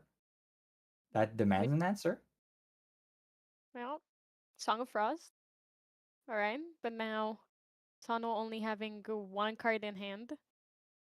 Neutral land 2 has cards. enough to crack the powers. Oh, sorry, yeah, 2 cards in 2 hand. cards, yeah, but still not I enough was to do thinking anything. that 1 card in a way of he can play 1 card at most. Like 1 cost card. There's a power cell. Crack the power cell, +2 on the automaton. Cell Sharpshooter is an automaton. Oh, yep, it is over. And we was- showed the negate in hand to just to confirm that we had it, whatever happens. Yeah, push comes to shove. it's still there. Wow. Diana is insane this, and I really really like the way they integrated bullets into the game, right? Because now they don't have on enters. They have effects, the cards themselves, and then you can load them. And I think that, as we could see here, it helps the deck and the archetype a lot, because it's still, you go and shoot something, but Yeah, being you able get to to do do other something stuff else. and still do some Yeah. damage makes for a very coherent deck. And it also shows here we see that um, yet again, Fractal does have a weakness and it's getting hit in the face repeatedly. And Yep. even now with the it's still a good deck, but does show clear weakness now that we had some of those bans. Some targeted it, some a bit less. The Lost in Thought was a decent hit to Fractal still. You know, you lose those very early paladins that could have prevented a lot of damage. Yeah, I So think still a decent strategy, but with clear weaknesses that you need to play around. yeah, but I do think that it had to be hit because it was just such an overwhelmingly powerful card. Mhm, mhm. Like, even if you discount the fact that later in game you can basically, like, if you have 4 floating graveyard, which is very very reasonable for a water deck, Oh it's yeah. like gonna happen. You can basically pay 4 to double your influence, and that's not that's It's not a insane. healthy line. Yeah, he's like end of turn. Definitely deserved the ban. I'm happy to see it go, and I also selfishly happy to see it go because I was not even playing it that much. I did play Gambu at the Expose. 3v3 event just because it was just so good in the 3v3 event, being able to basically be guaranteed that the opponent would not have lantern because you had one lantern to split between the whole team. You had to play Gambu if you were in the 3v3 event, I think. Yeah, it was the gamble, and then I did, for if we're gonna bring up the 3v rent, I really like the metagaming that goes on and who sits where, because Mhm. like you want your aggro player to sit in the middle so it ends quickly, but then everyone else is gonna put their aggro player in the middle, so you have to play counter aggro in the middle. And the strategies are very wild, but I think it's very fun. I have not gotten to play in a team event still, two years, too I busy only did both this years. year. I had to miss the first one, but I had a lot of fun this year at Ascent Worlds. It's amazing. I'm glad you enjoyed it. What was your like? So did you see any unique decks that came from the fact that it is a 3v3 and a shared card pool, or was it just meta decks that was like split up for the most The part? most unique deck that I've seen was actually on my team. I had a Fire Polcock, full aggro, Oh, almost almost meme to the point of the strategy. It's really just you get that aggro game plan, you swing with everything you have. If they're not dead turn 3, you're completely out of gas and there's nothing else you can do. And it actually did really well, you know, in a bit the same way that Gambu was really good because it demanded an answer that opponent often did not have because of the deck building restrictions. Super aggro like that demands a lot of answers that the opponent probably does not have because those answers are split between 3 decks. You know, maybe they don't have Terrafring, maybe they don't have Reload Stand because you have to split them up. yeah. Where did your aggro? Where was your aggro player seated? Was it in the Our middle? our aggro player was seat A and I was seat C. We had our mid range on seat B. We had a Wing Crux, Wind Lorraine Crux. Oh, that sounds like a fun team comp. I would like. It seems like everyone was just playing something they enjoy, except for you and Gim. I don't dislike Gambu. It's a fine deck, you know. It's not my favorite deck ever, but like I was not bringing Kongming to an event where I had to saddle my team with that kind of deck. It's a surefire way to let down your team. Play a deck that you hate. Like you can't even look at it. So what new deck do you hope to see in the next couple of rounds? That's a really good question. We saw both of the decks. Like we saw both expected decks, the Mhm. starter decks that we've basically already been fed in a way. Like, it sounds very mean. What I mean is that we've seen these decks in the starter decks before. These are obviously more tuned and better, just Mhm, strictly mhm, better versions of them. But they don't have the spicy archetypes of like, oh, specters, or like, mhm. oh, I will play the blackjack card, or I'm going to do all attack omens and that's gonna be my deck. So Do you think someone brought Blackjack here today? I hope so. It's an unranked event, so this is the time to just. There's a lot of players here. There's a lot of really good players here, so this is the time to test and have fun with your cards. If you're not, if you care about your Omnidex ranking, then this event is the one where you should just play your silly decks, other than Revel Fist, obviously. Reminder to everyone that wants to start getting points: the actual season starts in about 3 hours, I think. So starting So soon. tomorrow morning, you can start getting your points for all the new promos that were announced. I think we got all of them. We had the full season guide up, so it's some very Yeah, nice art. The new conniving plan with Merlin on it looks really great. So get your yeah. points. Playing Yeti starting next week. Yep. I'll urge you. You should already be playing Yetis. What are you doing? If you're watching this and you have free time, if you're not doing anything right now, Yetis is Clearly, always our free to our whole join. viewer our whole viewer base is people at work just skimping on work and watching the Yeah, stream on the side. true. They usually mention that in the chit chat that they're doing something, driving somewhere, or are playing in Yeti actually right now. So it is, it's just. We appreciate all of you watching and skimping work just to be here and support us. It means the world. So we're quickly going surveying through the player base here today, and there seems to be a lot of CL. A lot of people seem to be excited about the deck and what it can do. A lot of variety. We're seeing some people on wind, some people on fire. Fire might end up being the just generic one that everyone defaults to. It's easier to build because you already have the starter deck, and just the fire toolkit just goes very well with CL. You have those creative shocks, those Rally the Abyss, maybe a lot of ways of keeping your influence up while still having stuff to omen in your graveyard. Yeah, and you get to pick and choose exactly what you want in your graveyard and what you want to have as an omen as well. So I think CL is also, that's why it's as the game goes forwards, I feel like we're getting more and more complicated decks, but in a way of you have so many options and so many fun things you can do instead of just go attack with allies, or because here you can decide for CL, like you were talking about. You get to decide and manage what you want as an omen, what you want in your graveyard to be in your graveyard for like floating, and what you want in your hand. And that's so much thinking, but so fun. I like that's the part that I really find really really fun about these games. That's why when Erupting Rhapsody was still around, I liked Rhapsody decks because that's also basically a mini CL deck in this way. Mini Fire CL.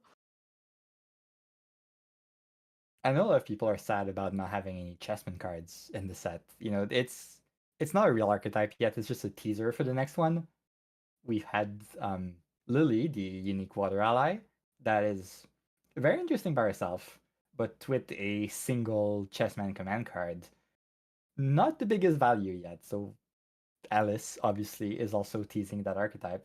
We'll have to see what we can get about that because there's some very promising cards eventually. Maybe not yet, The but cards I idea want to play with. itself is promising as well. Yeah, Of like an attack that lets you attack with an ally is like so cool.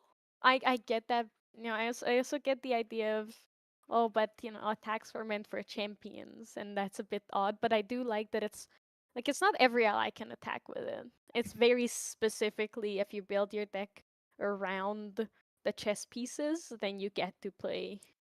Then I'm you know actually surprised that play we haven't chess. seen more of the automaton commands that we've seen in MRC Alter.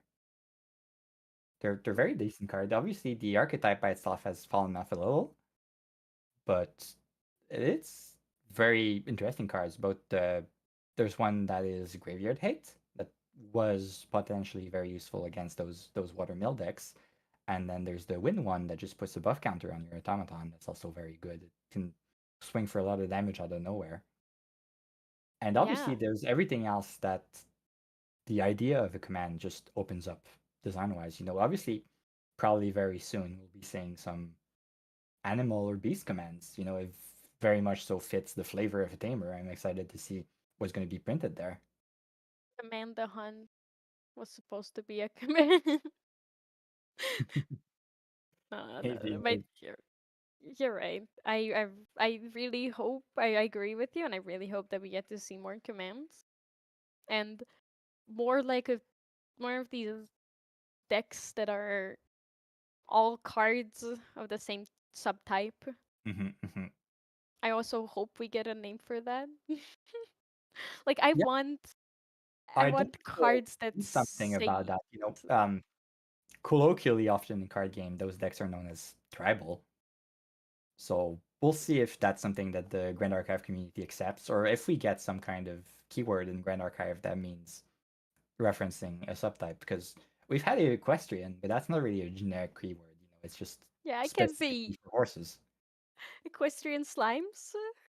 Because like we had like slime cards and the slime actions and cards that have ally subtypes on actions and other things, but not something that's like specifically for like an object or an item that has it.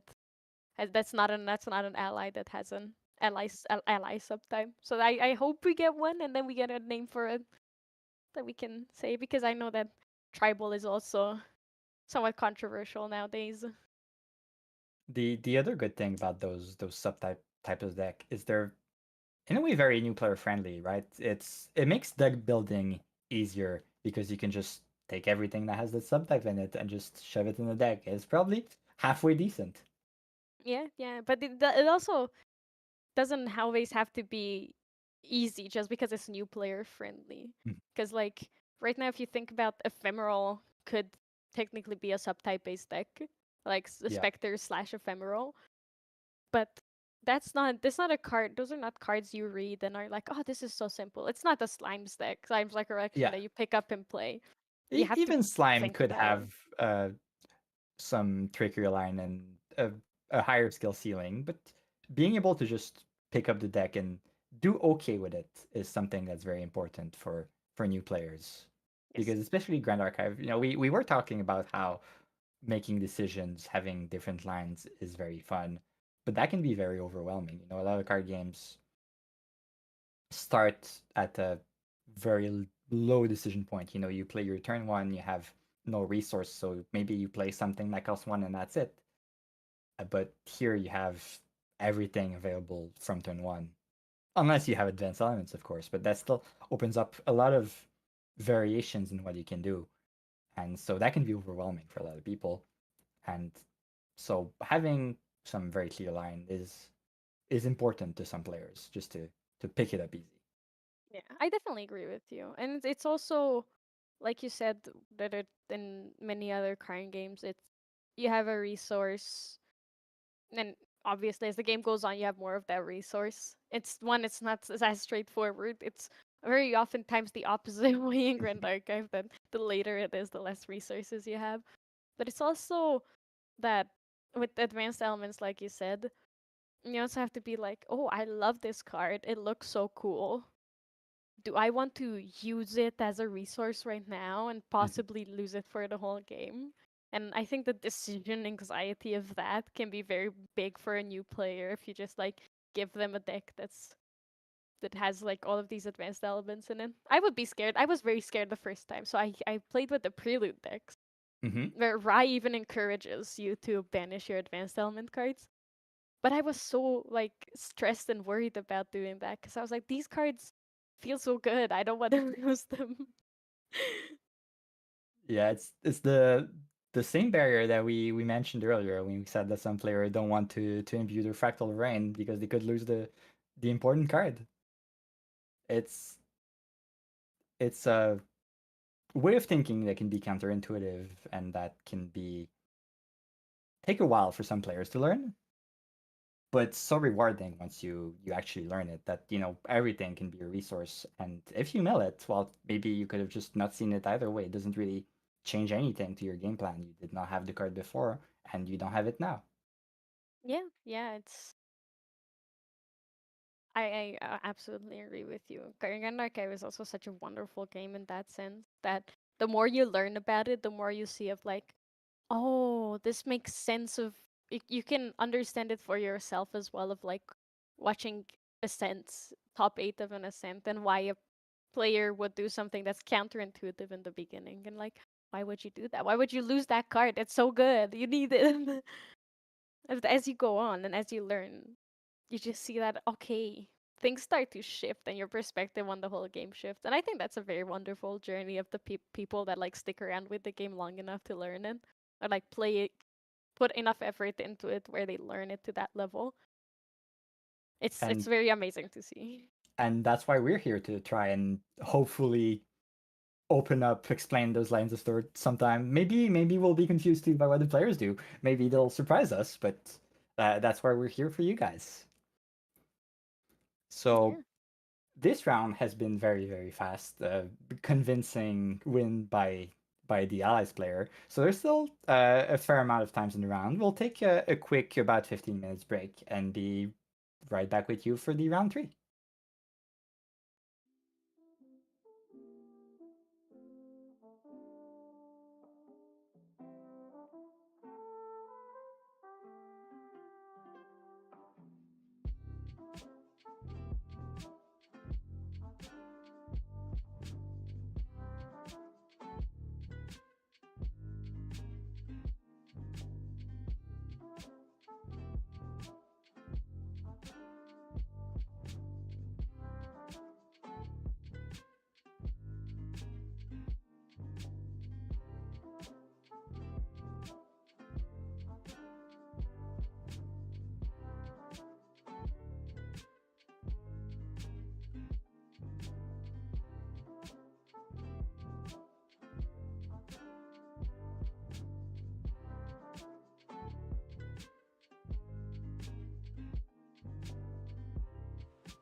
intro. Hello, everyone, and welcome back to round 3 of today's Yeti Online Regionals. And, well, the first DTR one. I'm back with Isaac. How you doing, Isaac? Doing well, of course. Excited to see more DTR decks. Love seeing us mentioned this earlier. Love seeing new decks. Love seeing people's different builds and cooking in the kitchen or whatever they might be doing to try to make an interesting deck. Always cool to see other people's takes on cards. I absolutely agree with you, and it's been very fun. I really enjoyed the talks we had with Bonnie earlier as well about what cool stuff we are excited to see. So speaking of cool stuff, finally, we're not seeing water. Any water this round. No water this round. Yeah, yeah. But watch It's it, this will exciting. be our longest round. You know, That's it's okay. Give the people what they want. Some just good gameplay, gameplay. some good back Yeah. and forth. Yeah, our yapping is fun, but people are here for gameplay after all. Yeah, I think so. So yeah, we have our matchup already. Speaking of, we were talking of fun decks, and you're talking and like how you're looking forward to good new brews.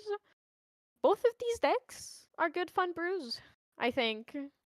Yeah, I You mean, so both fire decks, both are gonna be interesting. One is a fire Lorraine and one is a fire CL. So get to see a new champion from DTR CL. With its fire version, and we'll see in a classic from the very beginning.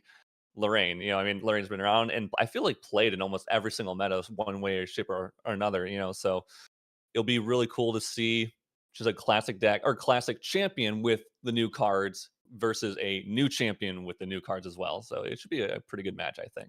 yeah, I agree with you, because like she has been around, but this deck is very far from a classic Lorraine deck. This is Yes. what I think Lorraine.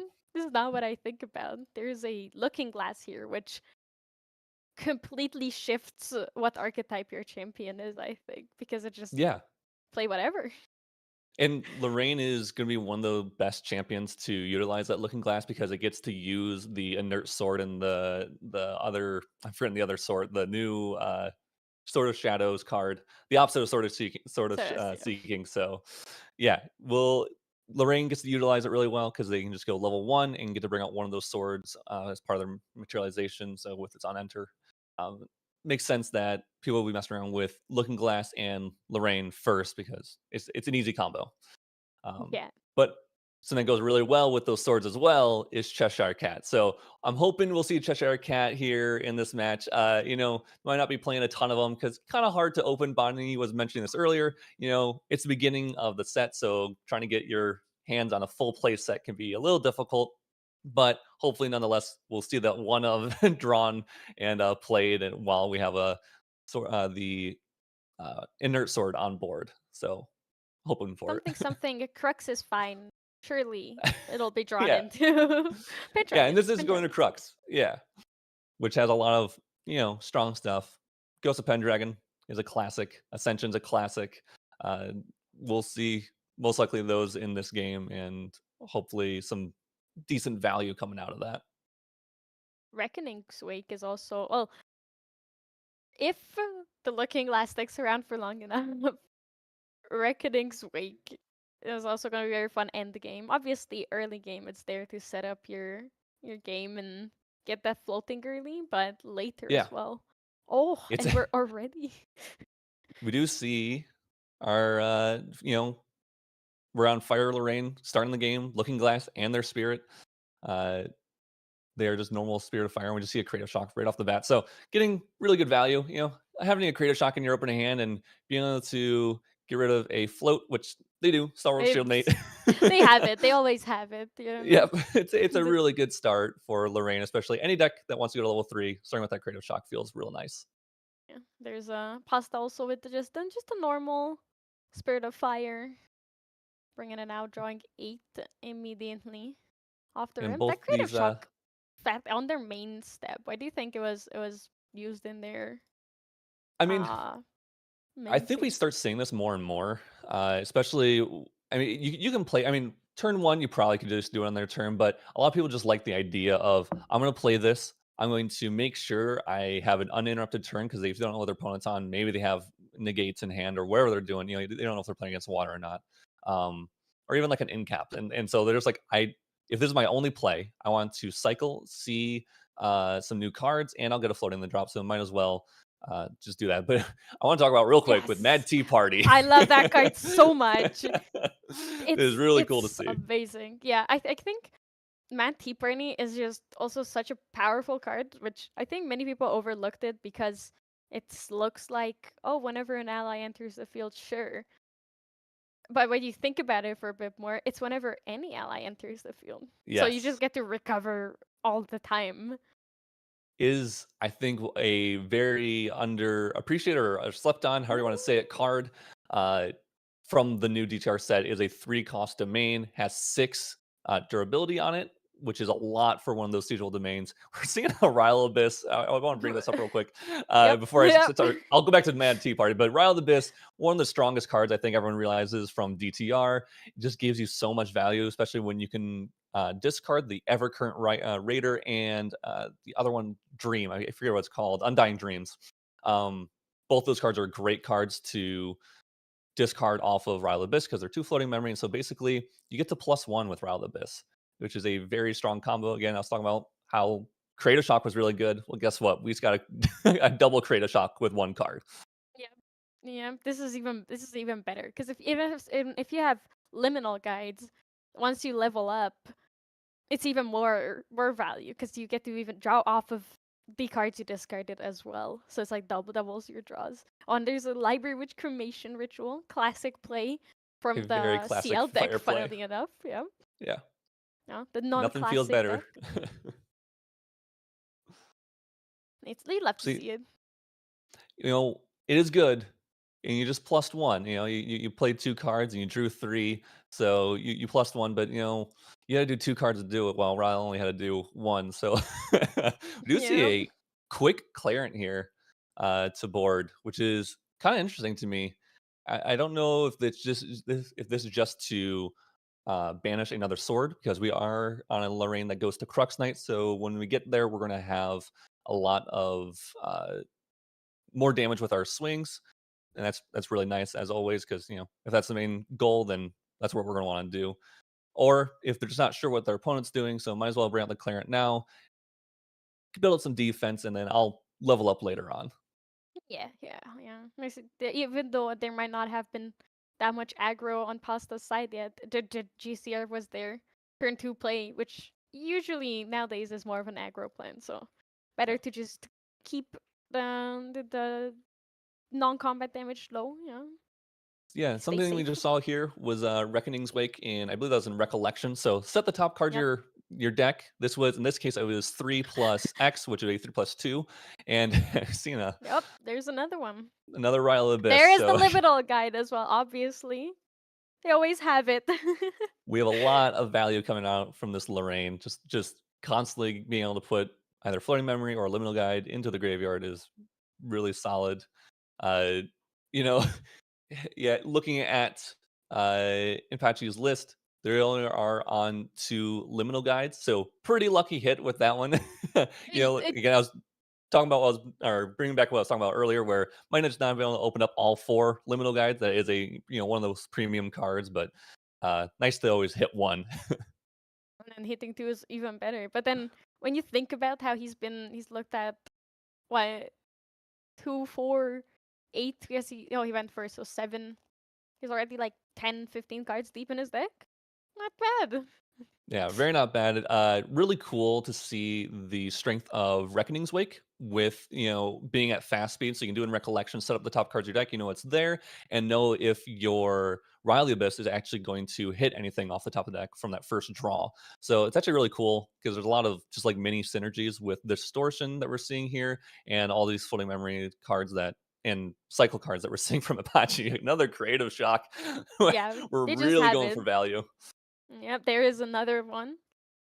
That wouldn't be very surprised if we're not going to level 2 here. Yeah. Creative Shock, a classic card. We're going to use 2 of those floating memory and Yes. getting a liminal guide because of the level up and drawing a card, and it draws it to hand, not into memory, which is always something crazy to me. Liminal Yes. guide, the new guide from DTR. You can, when it's in graveyard and you level up, it will come back onto the field ephemeral and then draw you a card. Yeah, which So is important lots to of remember that count, that die on it is to mark ephemeral. It's not a buff counter. Do not be yes, yeah. fooled. Yeah, I often put it at like 6 just so I know, because very rarely do I have No 6 one, buff no way. counters Yeah. onto an ally. You're never gonna get 6 buff counters. It's Not crazy. yet, at least. Unless one day we'll have like massive allies that we can protect and have 6 buff counters on. That day is not today. Yeah, but CL, while the Lurian player has gotten a lot of value, CL is still sitting pretty well. They get the Cremation Ritual, Library Witch online, and being able to +1 with that. But now they are just able to start banishing some omens, start gaining some value, and eventually gaining some more attack for their swings, and hopefully eventually pushing some damage to their opponent. Yeah, it's also there. It's a good spot because they brought back all the allies. Oh no, never mind. Do you think that was a sequencing mistake, or did they just forget what the Tea Party did? I don't. Yeah, it could be a little bit of a mistake. Yeah, we'll see. Um, As long as Pasta remembers that they do get the recover off of the Mad Tea Party here. That is a new card, so hard to remember all those things where every time an ally enters the field, you're going to be recovering 1. That is what Mad Tea yeah, Party there actually it is. They Okay, they did recover the 1 back down to cool. So 0. good job for Pasta remembering that. It's always hard to remember new triggers, in a new set right at the beginning. So good on them for remembering those little interactions here and there. Yeah. But probably they also like realize it, and that's why they play it in their neck. So when they see it, they're like, I have to remember to recover. Yeah, No, it's gonna wasting my Tea Party. probably represent a lot of actually life gain or recovery for the CL Yeah, player. because there it is. Once again, they get to recover because the Yep, Pendragon comes out. yep.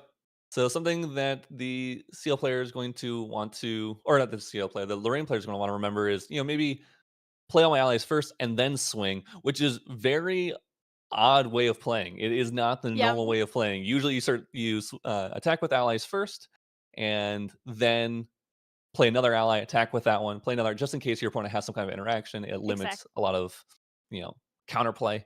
Um, but it's hard to remember when you play if you're playing that, that way your entire time of playing GA, and then you have to switch it up because of a single card. Steel going to level 2, gaining the on-enter effect where you get Yep. to discard a card from hand or memory, and then draw a card into memory. Just the library, which is an omen right now. So they Yeah. could, but they still get to cycle 1 card, which is really, really good for It's pre-level up. yeah, it is very good if you can hit floating memory off that discard from the on enter. If you have enough omens, maybe 2 or 3, then you're really getting a lot of value out of that. Ooh. Increasing danger. Increasing danger. That's not a card you see often now. Like, and even VSTS comping making a comeback. But Increasing yeah. As people, it's kind of funny as value generation gets better in this game, or I should say plussing something like with Rile the Abyss. It's funny how less damaging increasing is, because like if you think about like ratios, the amount of cards someone's going to get, like if someone has 5 cards and you give them an extra card, that's like 20%. Well, they get 20% of what their hand was, and but if they have 15 cards, well, maybe that and one card Pachi doesn't feel already as had bad. 9 cards in their hand, like 9 influence. So that +1, not gonna affect it too much. And they always have the extra Pendragon as well. So it's not like it's gonna be something out of the blue surprising if they have another one, right? They just Crux just draws so many cards all the time. Whereas we were talking about earlier. Like, it's just gonna be like this. It's giving them the extra card. It's not that bad because you also get 2 cards off of the card of increasing. The trade off is worth it, definitely. You're right. Yeah, we'll see how much Pasta can come back from this. I mean, they are, I would say, at the disadvantage right now, but nothing's definitely lost. Obviously, there's many ways they can start pushing damage and start gaining value. Cool thing about Pasta's deck, it actually has a lot of recover. They are on the new UR Umbra card, the Sutia Vortex, which is a new Fantasia for Umbra. It costs 6 normally, but gets discounted based on the number of omens you have. I think all the way down to 3 costs. So Yep. that's a really cool card. And then they're also playing Siphoning Fractals. So 2 different cards are going to be recovering them a lot of HP every single turn if they can get them online. Which is, I think Pasta will get there because he already has, I believe, 2 omens with different reserve costs, and he is 1 level away from activate from having access to Umbra.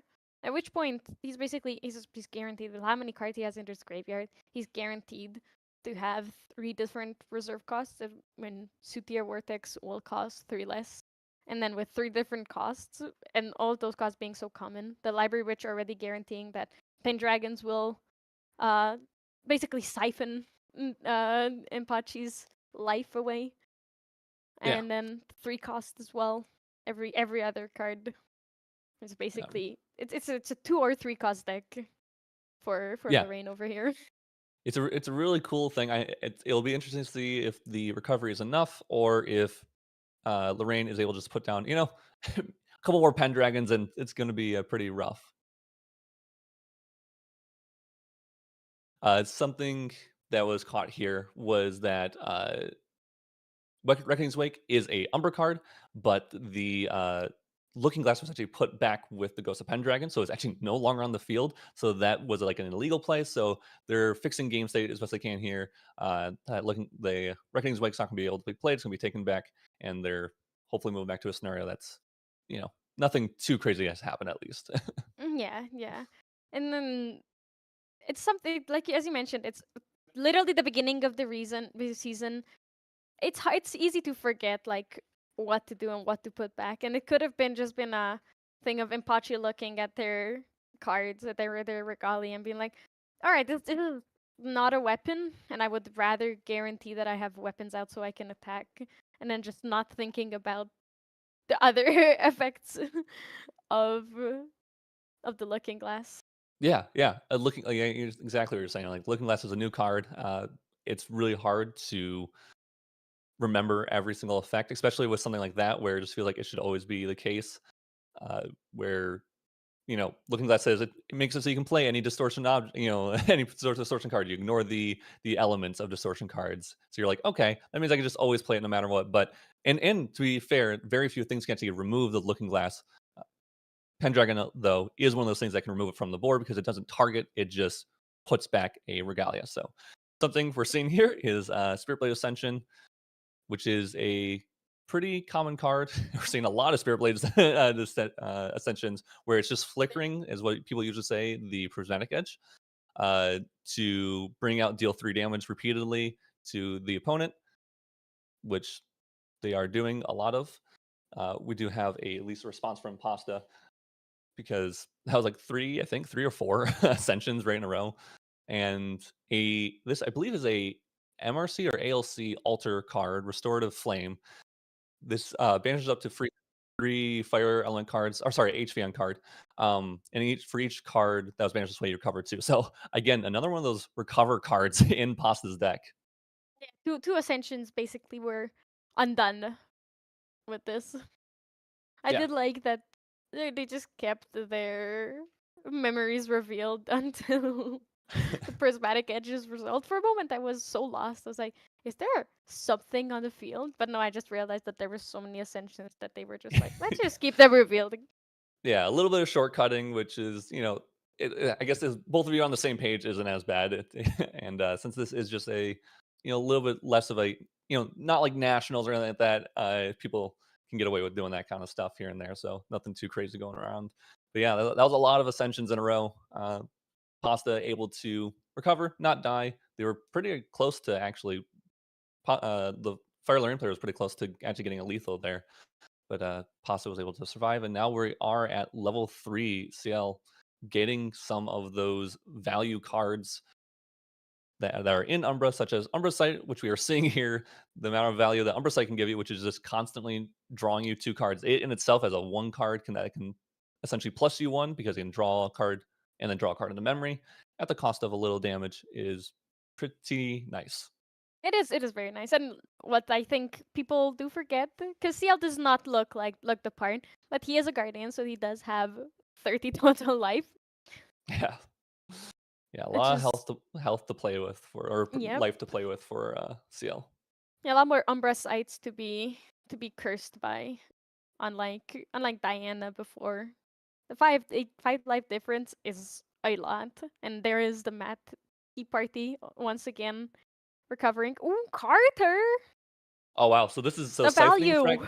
This is crazy. So siphoning fractals on the board, which is whenever an ally dies, deal 1 damage to a target champion you don't control and recover 1. Well, Ooh, Carter comes into play, and because he played a library witch and because he played a Carter, the Mad Tea Party is going to recover them too from that, and then Carter's going to come in and kill off the library witch, recovering them 1, and then the siphoning fractal is going to trigger, recover them 1, deal 1 damage to their opponent, and then Carter's going to swing, attack the entire board, and cleave the board and recover for all the or yeah, recover from all those from the yep. Carter trigger, and then recover all those from the siphoning Yeah, it's trigger and deal damage like from the recover siphoning fractal. 6, deal 3 from There's all, and clear the board. yeah. That's crazy. It's a Carter has been waiting for a guardian to champion him to victory. Look at the boy's back, and Yeah. he's doing some heavy lifting. This is That was the strength of CL. Yeah, that was a really cool action to see. The power of Carter, the power of CL, the power of siphoning fractal, which we've never seen actually really being played in any competitive deck, really. Actually coming in, I wouldn't say clutch, but in a pretty cool here, because of how much value is generating, how much damage it's generating, and how much recovery it's generating throughout this entire match. So we'll see as this Carter sticks on board. It always has cleave. It might not have that additional uh, attack power every single turn, but it is going to still always have Cleave is cleave. still, yeah, this cleave is still powerful. Which is the only time the cleave's unfortunate is if there are some awake allies, like a Frostworm Paladin there with intercept, or something else. But Impachi is also just pushing damage right now, so I don't think that's gonna be an issue, and he will most likely target Carter directly rather than wait for a cleave. I think. Yeah, That that that I would Lactodals assume. also have, yeah, the Lactodals also have equalized. We went from 17 damage on Pasta, being like, oh, Empachi is so close to winning, to the table completely flipping, and now Yeah, Empachi having 10 damage counters as well, and yeah, having used up so many of his resources already to deal damage to Pasta here. has been pretty crazy. I think this is Yep. a flame sweep. Is this the new art for flame sweep? Maybe, or maybe Yes, this is a this is rending. the SP. No, this is the SP3 Okay, Flame Sweep coming out here. I think the players are seeing, like, trying to figure out how much, um how the Carter siphoning fractal damage recovery works at the same time as the getting damage from Flame Sweep. yeah. Making sure everything's calculated out. Carter and siphoning trigger should both Both happen. But if there's a lot of damage coming through with Prismatic Edge, it sweep has 3 dealing. damage. Yeah, 3 damage on its own for Prismatic Edge. And then Flame Sweep on its own is 2 because of the +2, so that's 5. And then there's a lot of cards, a lot of sword weapons and banishment, I believe. Yeah, yeah. The sword weapons and banishment do uh, matter here. Just figuring out all I that think kind of they are stuff also is, canon. Yeah. the mathing is can be difficult, especially when there's a lot of recovery and other triggers occurring. Yeah, I don't think there's really been this many, like, when damage happens, a million triggers happen kind of Yeah, things. it'll But be Pasta's interesting to back. see how if Carter gets more siphoning fractals, because it's not a unique Fantasia. If more of those get on board, because even though you play them, they always have that passive effect, and then they always have reservable. So you're not like really losing any kind of or you're losing influence, yes, but you're not losing the a card advantage. I'll put it. Yeah, the So resources. You yeah, can the keep bringing resources. up the Thank you. Yeah. resources. So but they can generate damage and they can generate recovery at the exact same time. So a really cool card to have for CL, especially CL, which can just maybe swing and kill off an ally, attack an ally, and then while it's doing that, it's killing the ally and then also dealing damage to the opponent. So we're gonna see Mansum. I want to probably say that wrong. Armor, and this is cool. This is one of a Seal's class and champion specific cards, which is you can banish it and then return one of your omens to your hand, and then if you do, you banish a card from your hand and put an omen counter on. So basically, allows you to swap, yeah, and reuse omens that you have or cards you have made into omens and reuse Yeah. cards multiple times. The omens are really like a way to keep your cards safe that you might want to use later. That's what CL is all about. Also, I think something that we also missed is that, and with the whole recovery thing that happened, is that liminal guide, I believe, was counted as a death, but it was ephemeral already, so it should have been banished. And then Imposta shouldn't have recovered for it, but I believe that's why the life total was going up and down. But it should be fixed because liminal guide is in banishment. Yeah. Something really cool actually with CL is every time they also at end step, they're gonna make that omen, but since it's level 3, they're gonna get that 2 unpreventable damage every single time they're making an omen, and so that can deal damage to any unit, and that can either kill off an ally or just go to the enemy's champion, which can you think as CL as a attack oriented champion, and it is, but there's so much non-attack damage built into his kit, and so we're seeing the strength of that. We always talk about in competitive decks, the strength of having attack damage and non-attack damage. That's why like Fractal started playing Gildas and they have Frostworm Paladins because it's so strong to split up that damage typing. Yeah, I just want to quickly jump in. That Pepper Chef Yeah. has to be one of my favorite cards in this set. And especially in this deck, it's so good. You just you siphon the life away from Lorraine, and you get two extra damage from Pepper Chef. It's incredible. I love Pepper Chef so much. Yeah, it's really cool. It's good. It's good with siphoning fractal too. It's something that it's also triggering that, dealing damage and recovering. So this is a really neat deck by Pasta to really utilize all of these different effects that CL has and really capitalize them on them. Yeah, it's really using all of the Umber cards that we've seen so far, but in such a cool way that it works perfectly together. Like, I don't think many people would have thought to play an assassin fractal on an assassin Fantasia in a CL deck, but it works. It works so well with Carter and all the fires sacrifices. It's meant to be. It's almost like it's meant to be. Something when a new card. Speaking of new cards and cards we haven't seen, which is Votive Runeblade. So this is a really cool card from DTR. New Crux cards. Crux, famously, obviously so weak. No, for for those who know, Crux has been very strong in the meta before, over multiple sets. So, but new Crux card for kind of more just specifically warrior. So, Crux Knight and mainly Lorraine can really take advantage of this. Of course, Merlin can take advantage of it too. But Crux Knight with how many swords and having swords in banishment, and what Votive Runeblade does is on attack, you may sacrifice another sword regalia, which if it's a regalia will go to banishment, and if you do, you wake up your champion, wake up the attacker. So we're seeing Votive and this champion, oh goodness. That's like insane. And it's so good in this Lorraine as well because you get to get the extra damage before damage calculation from the sword you sacrifice. Correct. Yes. So Votive sacrificing a sword or banishing a sword will give Crux Knight an additional power for the attack, and we're using double Hone of Fire, on that Votive Runeblade, so we are able to attack multiple times over multiple turns, and it looks like it is just lethal, just enough to kill the CL player. Yeah.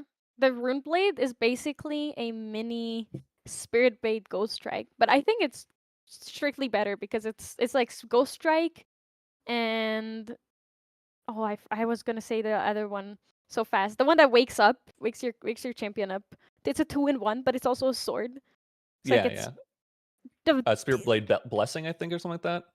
Spirit's Blessing. Spirit's Blessing. Yeah. It was played for a while in the Water Merlin deck. with which Yeah, is also like very, very funny saying that it was played in a Merlin deck, because when you think about Merlin, it's not really an attacker champion. It's a fireball. But yeah, it's pretty the game was cool. fast. It was very fast. Something I think is really cool with the new votive Runeblade, and while this Fire Lorraine is not playing it, because you are able to attack so many times with that Runeblade, or if you have multiple swords on board, you can actually really utilize the uh, I think it's Majestic Spirit's Crest. It's been a while since I've played that card, but it is Yeah, yeah, a yeah, yeah. is Like a draw. yeah, you basically sacrifice it. It's a regalia, crux specific regalia that when you banish it, your champion gains on attack draw a card until the end of turn. Yep. So really strong when you can attack multiple times each turn. Like I said, this Lorraine isn't playing it, but definitely something you can mess around with Votive Runeblade, because it you get that sword out and then you can just start attacking multiple times and really start generating value. Yep. Yeah, it can work very, very well. It's all of these cards, all of these. I feel like DTR is the set that brings a lot of when older cards together in such a wonderful way that you can play your archetypes again properly and like wrap it up. It's play you're not play your archetypes, like play advanced elements in a new but old way, using Yeah, a new old cards fashion. and new things together. Yeah, new fashion. Yeah, But so we are seeing the player sideboard here. I'll talk about real quick the Fire Lorraine sideboard. It's actually kind of funny. They actually have two Mystic Purifiers, which wouldn't normally. It's meant for like fractals and decks that are fractals of rain. Anyone that's on a self mill deck. But in this case, Mystic Purifier can actually be used to kill off those siphoning fractals and kill off the Sutia Vortex. yep, So actually can gain value there. Pretty cool. Something else they might bring in is Nullifying Lantern, because they did see the blinking on the card, but the fire card that the the recovery. Restorative Flame, um, where it banishes fire cards from your graveyard up to 3 times, up to 3 of them, and then you get to recover 2 for each card that was banished. Yeah, it's So basically all answers that were meant for a different deck that have worked so well against the recovery in the Pasta's deck. yeah, yeah. So Pasta though actually does have some ways and cards to swap out if they do see that Nullifying Lantern. They do play Zhao Way of Peace, so they can swap that in, get a little more recover if they wanted to. Actually, a really cool card because it can just recover before, and then if you sacrifice it or destroy it or kill it off in any way, then if you have card on board or you have that siphoning fractal on board, you recover even more. So it can represent a lot of healing for Pasta in this deck. Yeah, he could even swap out the restorative flames that he already plays for Zhang Zhao's to counteract the nullifying lantern. Because I think you would assume at this point that your opponent will bring them in, because they see that you play fire, they see that you play at least some cards that care about fire cards in the graveyard, so they'll bring it in, and then you just swap the cards out. I do also think that Resolute Stand and Tyrefring is also 100% coming in. Oh yeah, yeah, definitely from Pasta. Yeah, they're yeah, both those are gonna be very, very nice against a deck that uses either allies to repeatedly attack, or of course just your champion with, like we were talking about earlier, Votive Runeblade that attacks multiple times. You have to pay with Terrafring every single one of those attacks. So that'll be very crucial, I feel like, in this matchup. Yeah, yeah. Do you think Kingdoms Divide could come in for just for Pendragon hate? It could. Well, Or Hone of I guess Fire? we'll see. It's kind of an interesting, yeah. For Hone by Home Fire. by Fire, definitely could come into that. It could be for the Pendragons. Think about Pendragons, even if you're paying 4 for it, which is a lot, it is a very cool card. For those who don't know, Kingdoms Divide is a HVN card uh, that is a 1 cost action skill at slow speed. That if you choose a card name until the beginning of your next turn, cards of the chosen name cost 2 more to activate, and then at level 2 plus, it has floating memory. So that's a lot of tempo swing for if you name the right card in the right situation.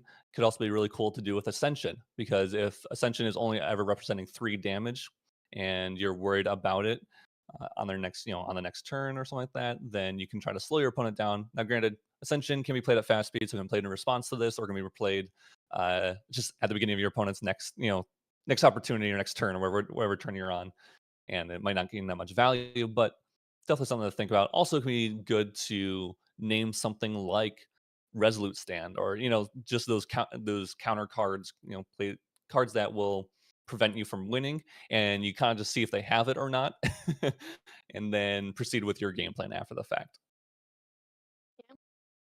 Something I want to note is that this game felt so fast because there were so many things happening, but it still took like 30 minutes to finish it.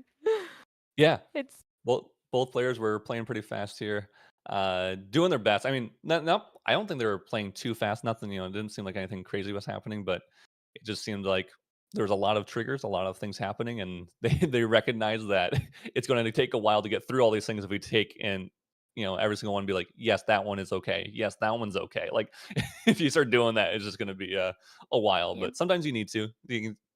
There's ways to shortcut stuff and appropriately, and I guess responsibly. That's how I'll put it. In other Yep. ways, not. One or two things still slip through. Some mistakes were made, but but all of them were like cards, either uncommon cards that don't see, we haven't seen a lot. Let's put it like that, and or new cards. Then it was fixed. Everything was all right. Just some unexpected, like some expected consequences of playing a grindier matchup early, with that both Yeah. players recognize as a grindier matchup so early in the meta game, like set release. And Pasta starting off with an increasing danger. So giving the Lorraine player a card advantage, or a card as well. Obviously, increasing danger in and of itself. It draws you a card, and then each player draws a card in the memory. So one card to +1, essentially. So you play one card and you draw 2 cards is pretty nice. Although you are giving your opponent a card advantage as well. But you want to see it so early, right? Well, this is exactly the turn one play you want to see, because on your first turn, neither player has a recollection step or phase, and because it's skipped, they don't get the advantage as much. You get the advantage before they get the advantage, technically. Yes. Yep. You can be very strong here. We're Ryle. seeing some some things we saw last game, which is Ryle. Ryle is going to discard 2 Spectre cards, both of them, I believe, with floating memory. If that one's the Undying Dreams and Yeah, it the is. Undercurrent or Yeah, it's the Evercurrent. Evercurrent Raider Yeah. and Undying Dreams. Specters are wonderful. I'm a bit miffed that we didn't get the Evercurrent Raider out last game, because it was just used for floating memory. But It's the okay, best I case want scenario though. specters. Yeah, but I want to see specters on the board. Ghosts are not cool. I want specters. We do see the CL player leveling up to levels 1 and then just passing, getting that omen. So already started getting that generation of omens and hopefully using it for some more damage here later on. The Fire Lorraine, the Fire Lorraine is going to do the same thing, level up after they discarded 2 floating memory, makes sense, and then also get out the Inert Sword, which is a 0 cost 2/2 sword, and you have to pay, like, reserve 2 cards from hand into memory to bring it out, and then but if you're Guardian, it has +1 attack or power to that, and then something we also saw last game, which is Reckoning Wake here, and I believe this is in Recollection still. So again, getting to see the value of cards, before you draw for turn is really nice. Yeah, you get to decide exactly what you want. It it's like a strictly better idle thoughts. There's a reason that it's a distortion that's, it costs more, and it is an advanced element card, but I think we saw the Lorraine player bring out a Nerd Sword and then not pay for it, so it just gets no, it got get destroyed destroyed by by. Pasta. Oh, okay. I didn't see what he. I didn't even see what he played to destroy it. There was Using a rapid rapid combustion, yeah, combustion. it's right there on Yes. screen. So rapid combustion is an interesting card, similar to Reduce to Ash. It destroys a target item or weapon with memory cost 0 or reserve cost 3 or less that enter the field this turn, though, specifically. So really, you have to make sure you have it in hand when that is going to occur. Otherwise, it starts to That's lose why, value. see, I really hope that all my dreams come true like this. I was just talking about how I want to see Spectres.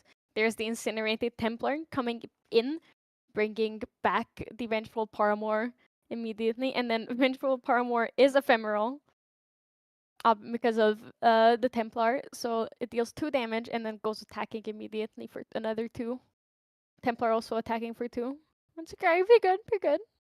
Yeah, that was a pretty good, just deal a decent amount of damage in one turn, put some allies on board, and gaining value from that. So that was pretty nice to see. That's the other side of the Spectre package, right? You have the side that Yes. generates you value, and the side that can start to build up a board or The fun roll side, damage. and then the value side, the one that everyone will see everywhere for quite a while in Fire. And then there's the fun side where you deal damage too. I think there can be a careful balance of both, where you can use some value and also some allied generation. I guess is the best I can put it.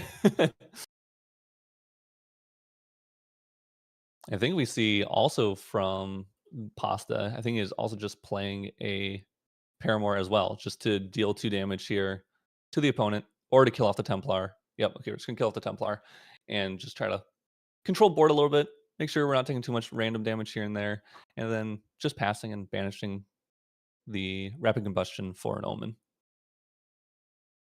Yeah, I mean, get those costs in there, get a variety of costs, both for the Vortex and for the CL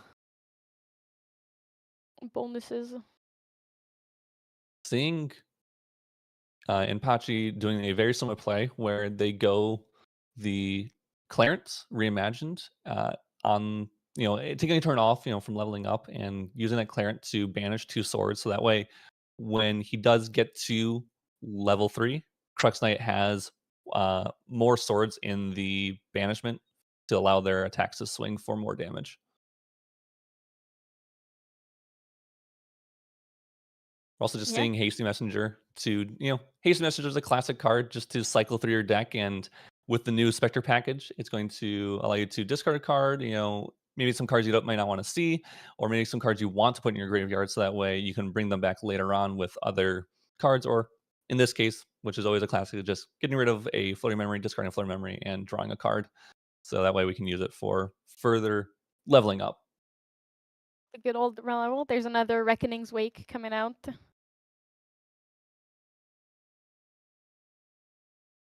Looking, setting up their deck for future turns. And we will have the CL player just leveling up to Banish level 2, 2 level up. and using the unenter to discard up to 2 cards if they wish to here. Yeah, it can be both hand or memory. So he can decide what he wants. Oh, he's deciding. Oh, that's an Well, interesting discard. so we're playing Flam Sorcel, which is a kind of a funny, like almost Creative Shock like card, where it's draw a card, then discard a card. If the reserve cost of the discarded card is equal to the reserve cost of one of your omens, you draw another card. So it's very similar to Creative Shock, but in this case, you have to have a little bit of a setup, but it costs 1 less. And then we also see, speaking of which, we also see This is a the Creative Creative Shock Shock. getting discarded, I think, here as well from the unenter of the level 2 seal. Yeah, this was all before Recollection, before the Unenter even gets to Resolve. So there are a lot of things happening, just fire things, Lots of influences are very high. Everything's fast speed. Everything just can happen at any time mid a turn. Yeah, CL is really cool, and especially in fire because of that level 2 effect. It's like giving you another source to put cards into your graveyard, which is really strong in multiple ways. If you don't see, your cycle cards like the Creative Shocks, like the Flam Sorcel, it's another way to generate value for your omens and for other future setups. Like we were talking about earlier, any kind of fire graveyard stuff is always really good. So in this case, for Pasta, it's going to be that restorative flame, and I don't think there's too many other things that they're using actually that are specifically fire. So pretty much just that. Yeah, their deck is not reliant on their graveyard, which is a very, very strong suit because they are not as susceptible to a nullifying lantern, just completely destroying their deck. What's notable as well is that Poston is now set up for a vortex the moment he levels up, because he does have 3 different custom ones. He has 2, 3, and 4. Creative Shock for 2, increasing danger for Creative Shock for 3, increasing danger for 2, and Rapid Combustion for 4. Yeah. So that's really nice. That's really cool to see. I hope we see a Vortex. 'Cause I mean, not that DTR has been that long, but I haven't seen one played. But a really cool card. A card that everyone wondered if it was going to be strong. You know, it can feel. I mean, when you first look at any card and it says 6 cost, you're like, whoa. Yeah. I don't know if I want to play this card, regardless of any other things. But depending on how fast CL is either getting to level 3 and how many omens they have, and if they are able to set up correctly, it will only cost 3. And then it can start generating you a lot of value and a lot of, like I was talking about earlier, a lot of recovery and dealing a lot of damage because There's another of Creative Shock. more value from the Fire Lorraine player. Yeah. And discarding a hasty. Oh, they're like, I don't need more value. I'm good, thanks. What's also, I think, interesting is that people judge URs much more harshly than any other rarity. Obviously, you want your URs to be good and strong, but I feel like they look at some URs like Vortex and immediately write it off because, oh, it's an advanced element forecast. Hey, we got to see, real quick, we got to see the card I was looking Cheshire for. Cat. Yeah, Cheshire Cat, Impish Grin, really cool card. This is one of the new Exalted cards from DTR, which essentially means you can activate this card if you have a 3rd element enabled. However, it is In a this case, distortion ally. yep, this one is So different the because it is a looking distortion ally. Yeah. Yeah, and so the Looking Glass allows you to ignore elemental restrictions for cards, and which includes Exalted as well, because Exalted is technically like an just a generic advanced element. Correct. Yep. Cool thing with Cheshire Cat is it has both Spell Shroud and Stealth. I don't think we've seen a double keyword with those 2 words on an ally until this set. I think there's a couple of allies actually in the set that can have that. But Cheshire Cat is the easiest for that to occur because all you need is Looking Glass on board, and then you can start playing this one as soon as turn 1, honestly. Bummer thing for Lorraine in this case is that their Inert Sword was destroyed earlier. Otherwise, Cheshire Cat would be a 3-drop 3/3 with Spell Shroud and Stealth, because Cheshire Cat gets plus X power, where X is the total base power among distortion weapons you control, and Inert Sword being a 2/2 weapon. Yeah.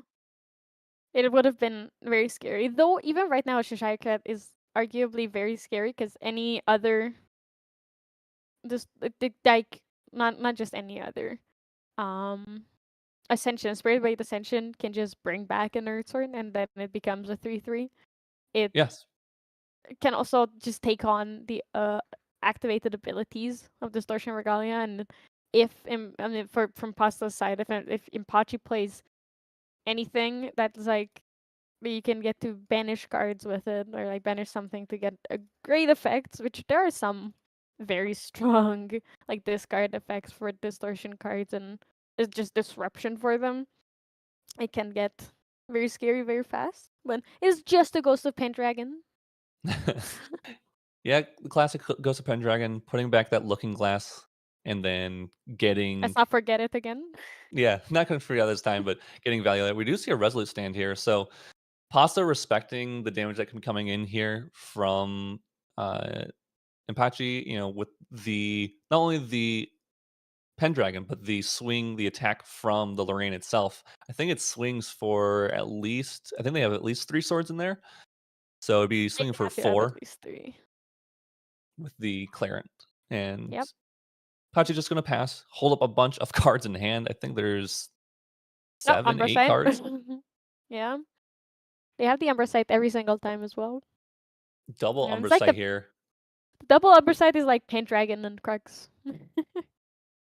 So, cool thing with Umbra Sight is that, like I said, it just draws you a card, and then it says you may draw a card into memory and put Umbra Sight on the bottom of your champion.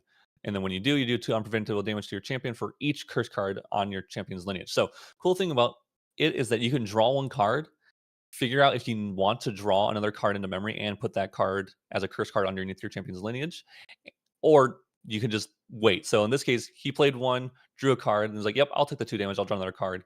And then played another one, and you saw him draw one card and then wait and think a second because they did not have to do the secondary effect, and they can choose after they draw the first card. You don't have to like do it all at once. Essentially, is all I'm getting at.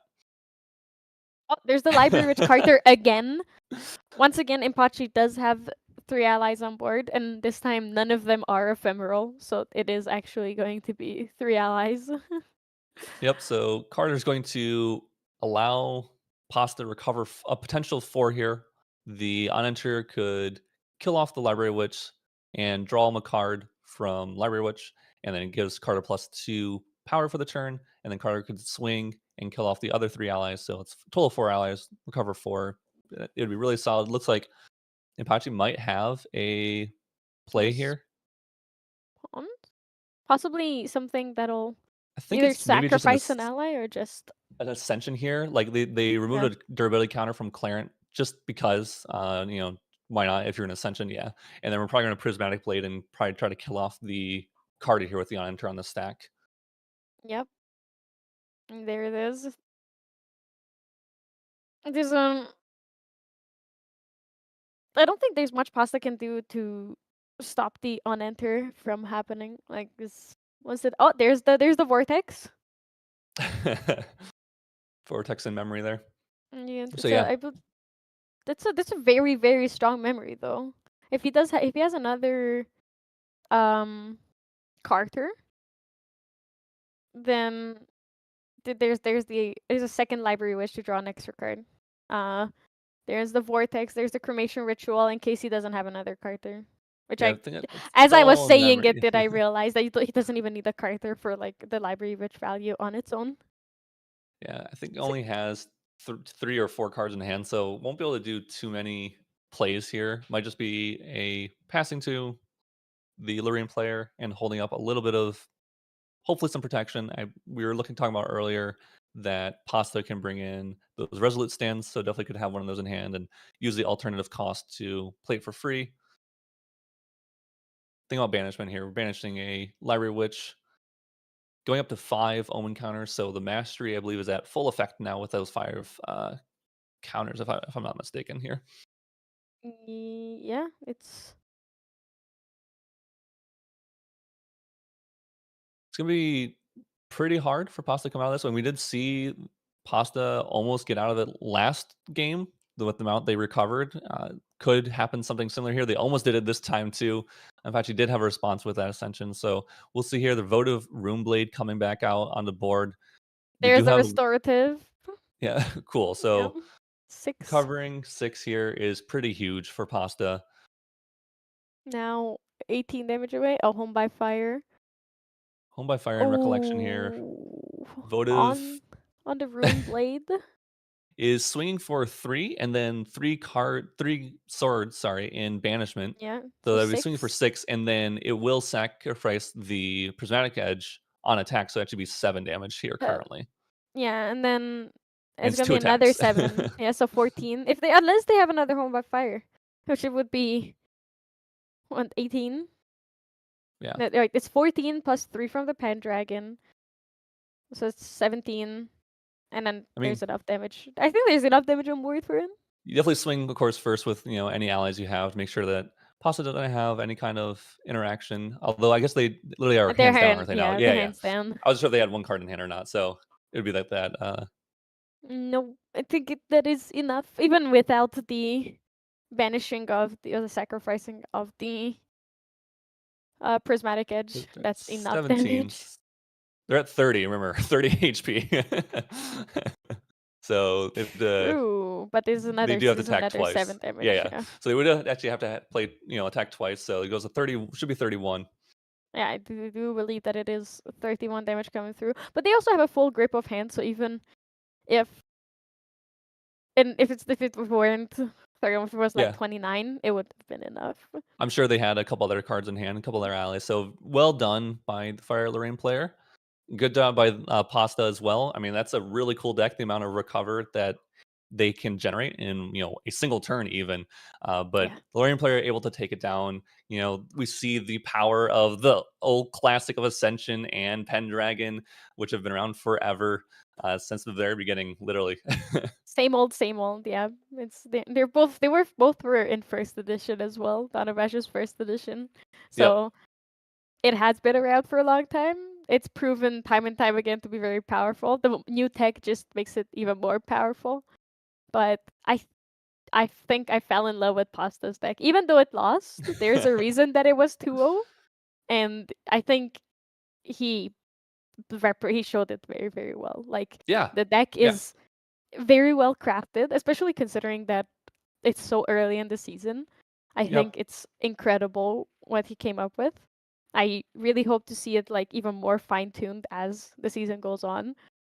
But it was also just a great matchup. Both of these decks, obviously. I don't mean to undermine Crux Lorraine either. It was also very well crafted, right? Because it had so many. This is a distortion Lorraine deck, and there we haven't Yeah. had that either. So both of these decks are new, and both of these players, I think, crafted their decks in such a wonderful and creative way. And it was a proper game of Grand Archive. It didn't feel like, oh, it's just cards that I've thrown together or that I had or opened, put in a deck. Even though obviously once the cards become more accessible, there's probably gonna be fine tuned. They won't be just one Cheshire Cat, it's gonna be Oh, yeah. more.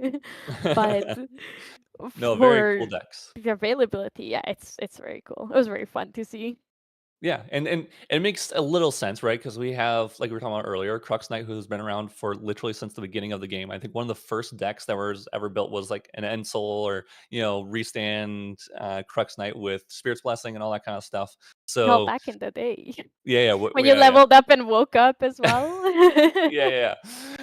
So it's cool to see that deck reimagined, rebuilt in the new format, and CL, which did lose, but yeah, had potential. You saw the strength of the different cards that can be played in CL, the power of chip damage and the separate different types, attack damage and non attack damage that CL can start doing, and really playing around with these new cards and old cards that we just haven't seen in combination, and the strength of those.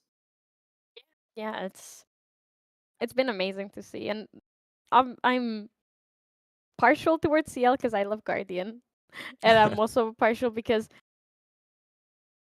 the cards that were played are from so many different sets, and like they were meant for so many different Yeah. archetypes and classes, that seeing them all together is just very different. Because Crux is Crux. You're always gonna see Crux, and it's always gonna be the same cards.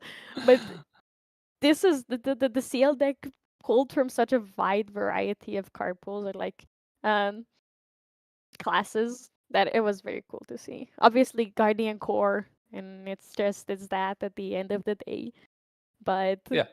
I mean, still very cool. I mean, to be fair, I love Siphoning Fractal. I thought that was the coolest card when we first saw it. I was like, oh, I want to play this in a deck. I'm like, it doesn't really work, but it's a really cool card. I want to play it. So it's cool to see that. Might have some playability. I might have to mess around with a deck like that, honestly, after this. Maybe bring it to a locals and see how much I can try to recover. I mean, it's a similar thing that, like, honestly, that Luxem does, right? Where Luxem just deals a little chip damage and recovers every single turn. So it can kind of do that, but I guess it has to kill some allies along the way to make sure that happens. But if you're killing off your own allies, if it you can works do the that same. consistently. Yeah, exactly.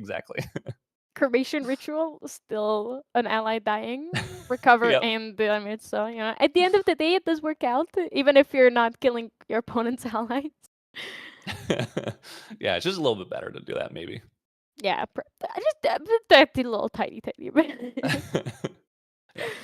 Yeah, it's been so wonderful. I'm really glad that we got to see so many different new decks throughout the course of the event so far. Like, Yeah.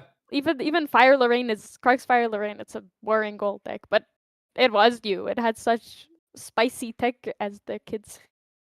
As the kids say, wow. As the- Yeah, so I mean, the start of a set is always the best time. It's always when people are trying to make new things work, make old things work, or reimagine old things, and just really try things, because you never know where the meta is going to land, and you never know if the thing you're playing right now actually might be the best thing, but it just needs to be refined. You just need to put in the time, the effort, and the work to make it a really good deck. So I'm sure as the meta starts to settle, as we start seeing more events, as bigger events, we'll probably start to see the meta form into what is best deck, or what is best style of deck, and how how CL and Diana as new champions, or Diana remade, Every uh Diana. yeah, Diana will work in the new metas, and see if they're up to snuff, or if they need a little more help from next set, which we've seen before too. We've seen different champions that were bad in the first set they were released, but eventually they started to find their footing in the next couple sets. So, which could very much happen here. While CL might not be the best deck, or it might be, but it might not be. Still hold on to it. Still look at the cards from it. Still try to craft it, because who knows by next. I think we already know the initials of the next set. I don't remember what they are, but EPM, I think. there you go. It could be very, very well on its way to being best deck in format or something like that. So Yeah. I do also. This is gonna sound weird. I'm very glad that we're going back to a more aggro meta in a way, where the previous champions were always like playing around it a bit, and more spells and skills and all stuff like that. But I like good old fashioned slap people in the face and deal damage, And both CL and Diana are based on that, are like built around that. And right now, I can see CL being more like spell damage based. I cannot see Diana not attacking a single time. sure, I see what you're saying. CL has that playability of playing attack damage and non-attack damage, and Diana really seems like it's going for one big attack with all their Aether charge spells, loading up their Aether wings and just swinging for a bunch of damage. Or I think what's really cool about Diana is that it has the ability to self-melt. I think water is probably gonna be its best playability. It's either water or fire. So because of it has the Aether staff. I'm forgetting what it's called, but the one that it glimpses you, and Forgot. then Yeah, the water one. yeah, the water one. Aqua Mirage.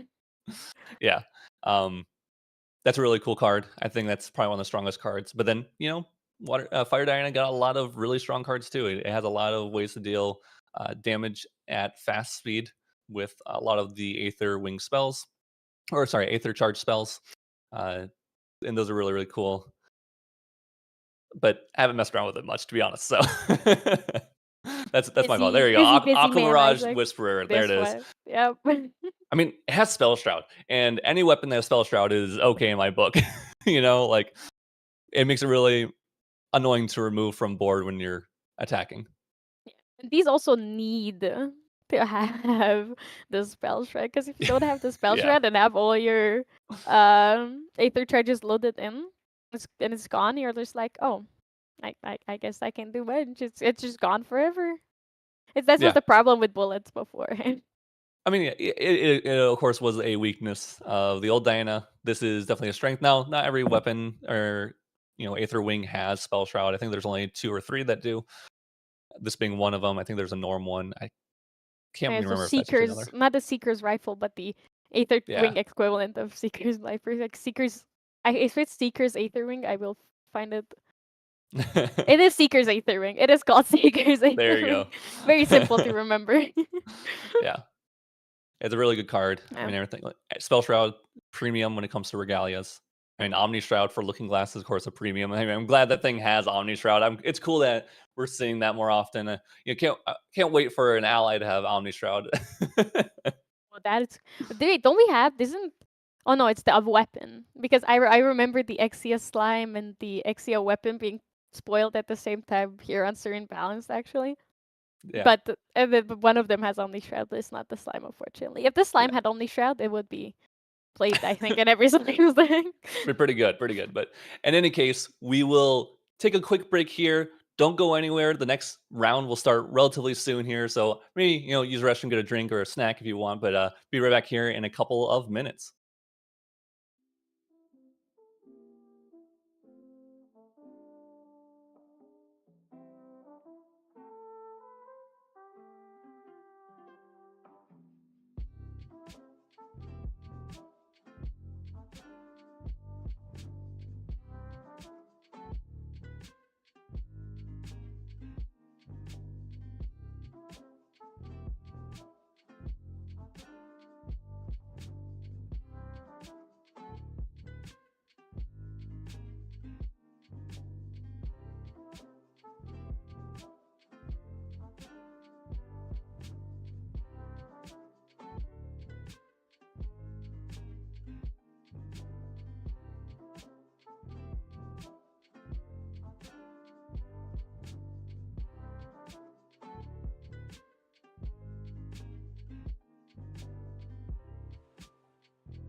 Welcome back, everyone, for that last round of this week's Yeti Weekly Tournament. Starting real soon. First, we have a little announcement reminder for everyone. Isaac, if you want to. Sure, yeah. So coming up on the 9th of August here, so this month at 10 a.m. Central will be the Win-A-Box tournament. Is going to Win a be case.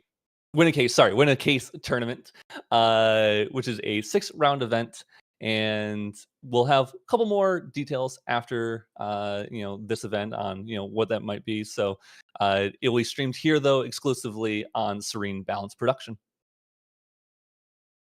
Great event every single time. You get that little extra level of competition. Whenever there's a big prize on the line, everyone just tries a little bit more, makes for Yeah. a different vibe, but still a very fun event. Sadly, I will be missing it.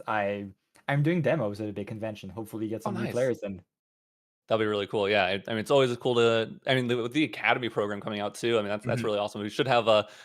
Hopefully, we have a really good influx of new players wanting to try out the game and looking forward to getting into these events. So, if you are a new player, definitely check out either the Yeti weeklies or the Win-A-Box tournament happening on the 9th. It'll be a good time for sure. So we do not have our pairings yet. I want to mention I've been watching the last round and congratulate you on your French. I heard some good words here and there. Thanks. I try my best, but my goodness, I'm probably going to say a lot of things wrong. I did, however, watch yours and Once in Love's video on pronouncing things correctly. And I tried so hard to do it. I was like, I'm going to follow along with this. I'm going to watch and try to make sure I'm saying as many of these cards right as I can. But you know, I'm learning. I'm learning.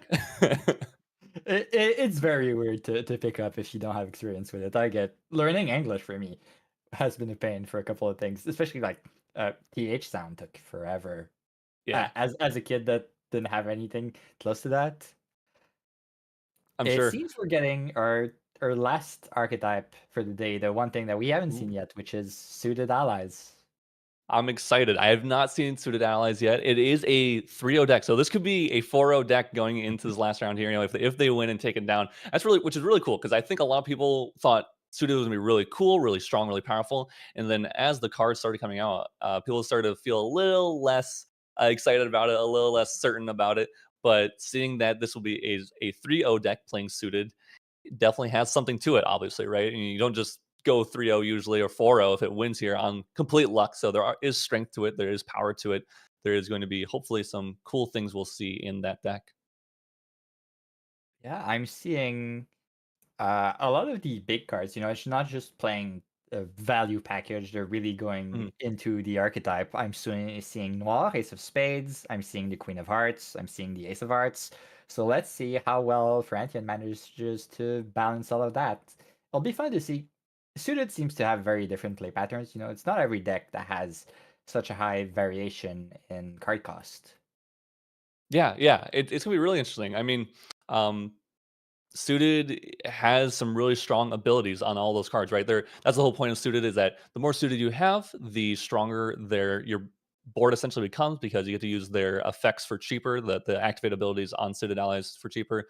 All of them say, uh, other than the Queen of Hearts, I guess, they all say they have a ability that you pay a certain amount of cards into, reserve a certain amount of cards into your memory, but it costs one less for each suited, I think, ally or object. I can't remember. It might even be object, but It's subject because there's that one domain Fantasia. that counts as a. Is it Fantasia? Yeah. I think there's a Fantasia. Yeah, it's a 0 cost Fantasia that costs 10. It costs 10 and then costs one less, and I believe it draws a card. Yeah. But really, really cool card. We'll hopefully get to see the strength of suited, the strength of having a board built up. I mean, Frenton's playing a lot of suited, so we'll definitely see some suited. We'll definitely see some of those abilities and coming online and activating. Something that I always thought was actually really cool, and they are playing is the aces, right? Both of the aces are Mhm. really strong cards for multiple reasons.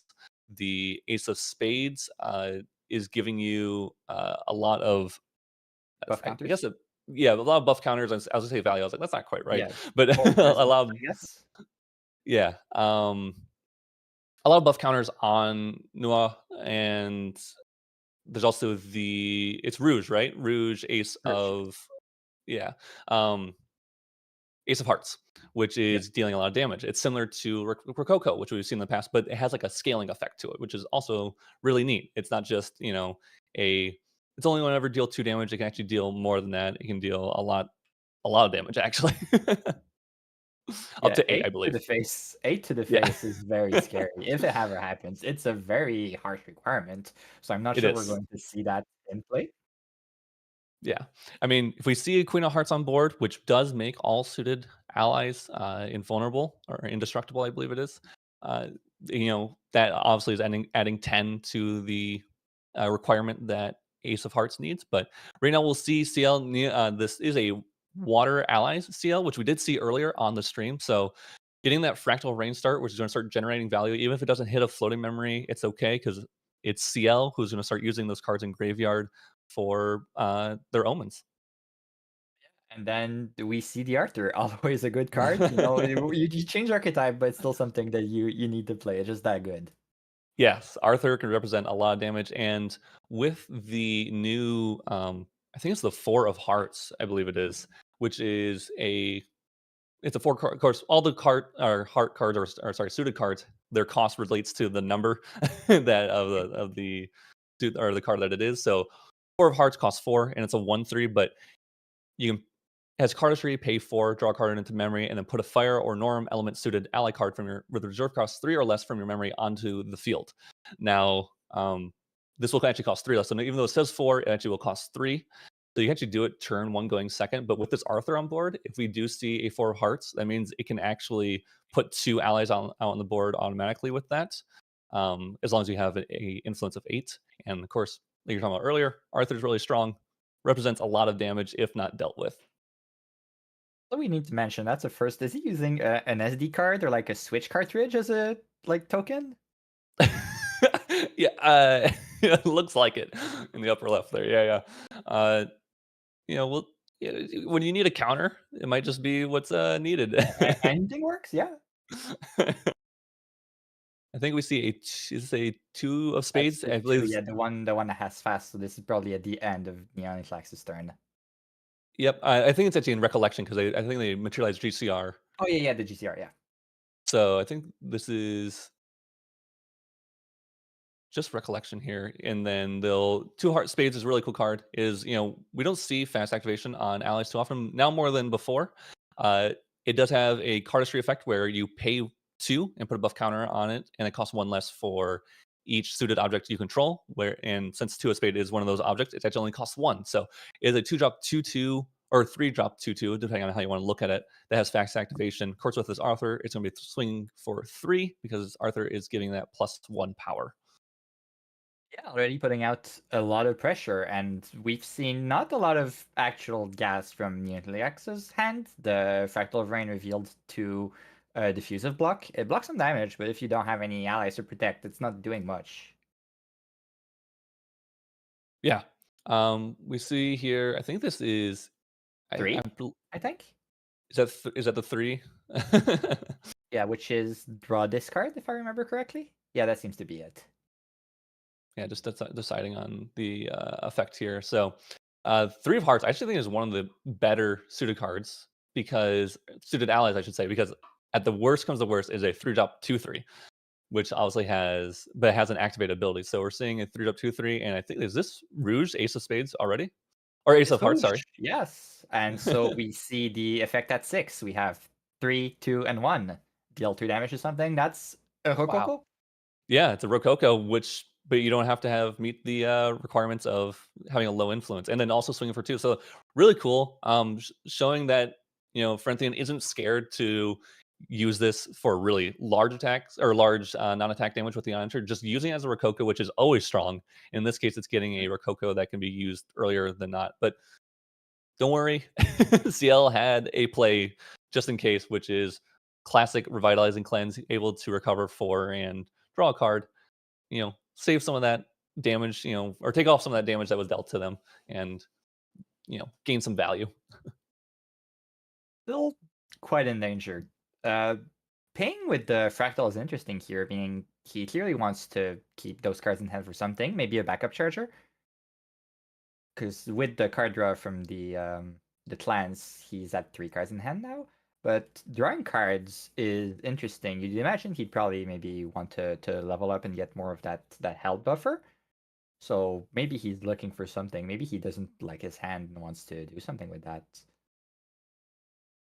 We Bulwark do see sword. him, yeah, opting for the bulwark sword. So maybe just going for a little board control. I mean, using it to kill off the Arthur is going to technically save Neon a lot of damage, or I guess recover him a lot, I should say, because Arthur is technically representing 5 damage right here on board. You know, it has 2 power itself, but it's giving 3 total power to all its other allies. So as representing 5, Bulwark Sword is normally a 0 cost 2/2, but it does gain a power if you are Guardian. So swinging for uh 3 and killing off something. We do see a Queen of Hearts. I think that was just discarded, right? Is that was? Yeah, I think that was using the ability of the The- Oh no, it was milled from the Fractal of Rain, right? Oh, okay. Neonflax didn't mill himself. He chose to mill his opponent. Gotcha. Okay. So Queen of Hearts being hit, really cool card. It's a very hard card to get its additional effect, which is you can banish 3 or more suited ally cards with reserve cost of 10 from your graveyard. It has to be exactly 10, and rather than pay for this card's reserve cost. So not only does it have to be 3 or more suited allies, it has to be exactly 10, so you can't go over or under on that amount. And then, but it has a really strong effect, which is basically, if that's the case, you get to play for free, and then becomes a 4/4 that has your other allies have immortality. So very I strong. think it might be very scary for Neonflax, because one of the things you can do with the Queen of Hearts is that if you have one in the graveyard, like right now, because it was milled from the Fractal of Rain, you can use one Queen of Hearts to pay for the other one, and it's the perfect 10. But you have to banish 3. You have Oh to yeah, banish 3 or 3 more. or Yeah, more. right. Oh Yeah. no, you're right. And it's allies, so you can't even banish the Fantasia. No, you're right. That doesn't work. Yeah. So unfortunately it doesn't work, but we could see it still come online here in the future. Yeah, there is a 0 cost suited Fantasia, is a unique Fantasia, Wonderland's Reign, as cardistry 10, but it just says draw card. So 0 cost that can potentially draw you a card is obviously very strong, but it has that steep cost of costing 10. It costs 1 less for each suited ally you have, or suited object you control, um, which is cheap if you can get it down to if you have a full board of suited allies. But in this case, we'll see Frenthian just opt for the censor. You know, they are playing against a water deck, and a deck that has Fractal of Rain, and sees a Vapor Jet Shield Bearer as well. So that's a lot of self mill that Youngclax does have available to them. So definitely respecting the graveyard of their opponent.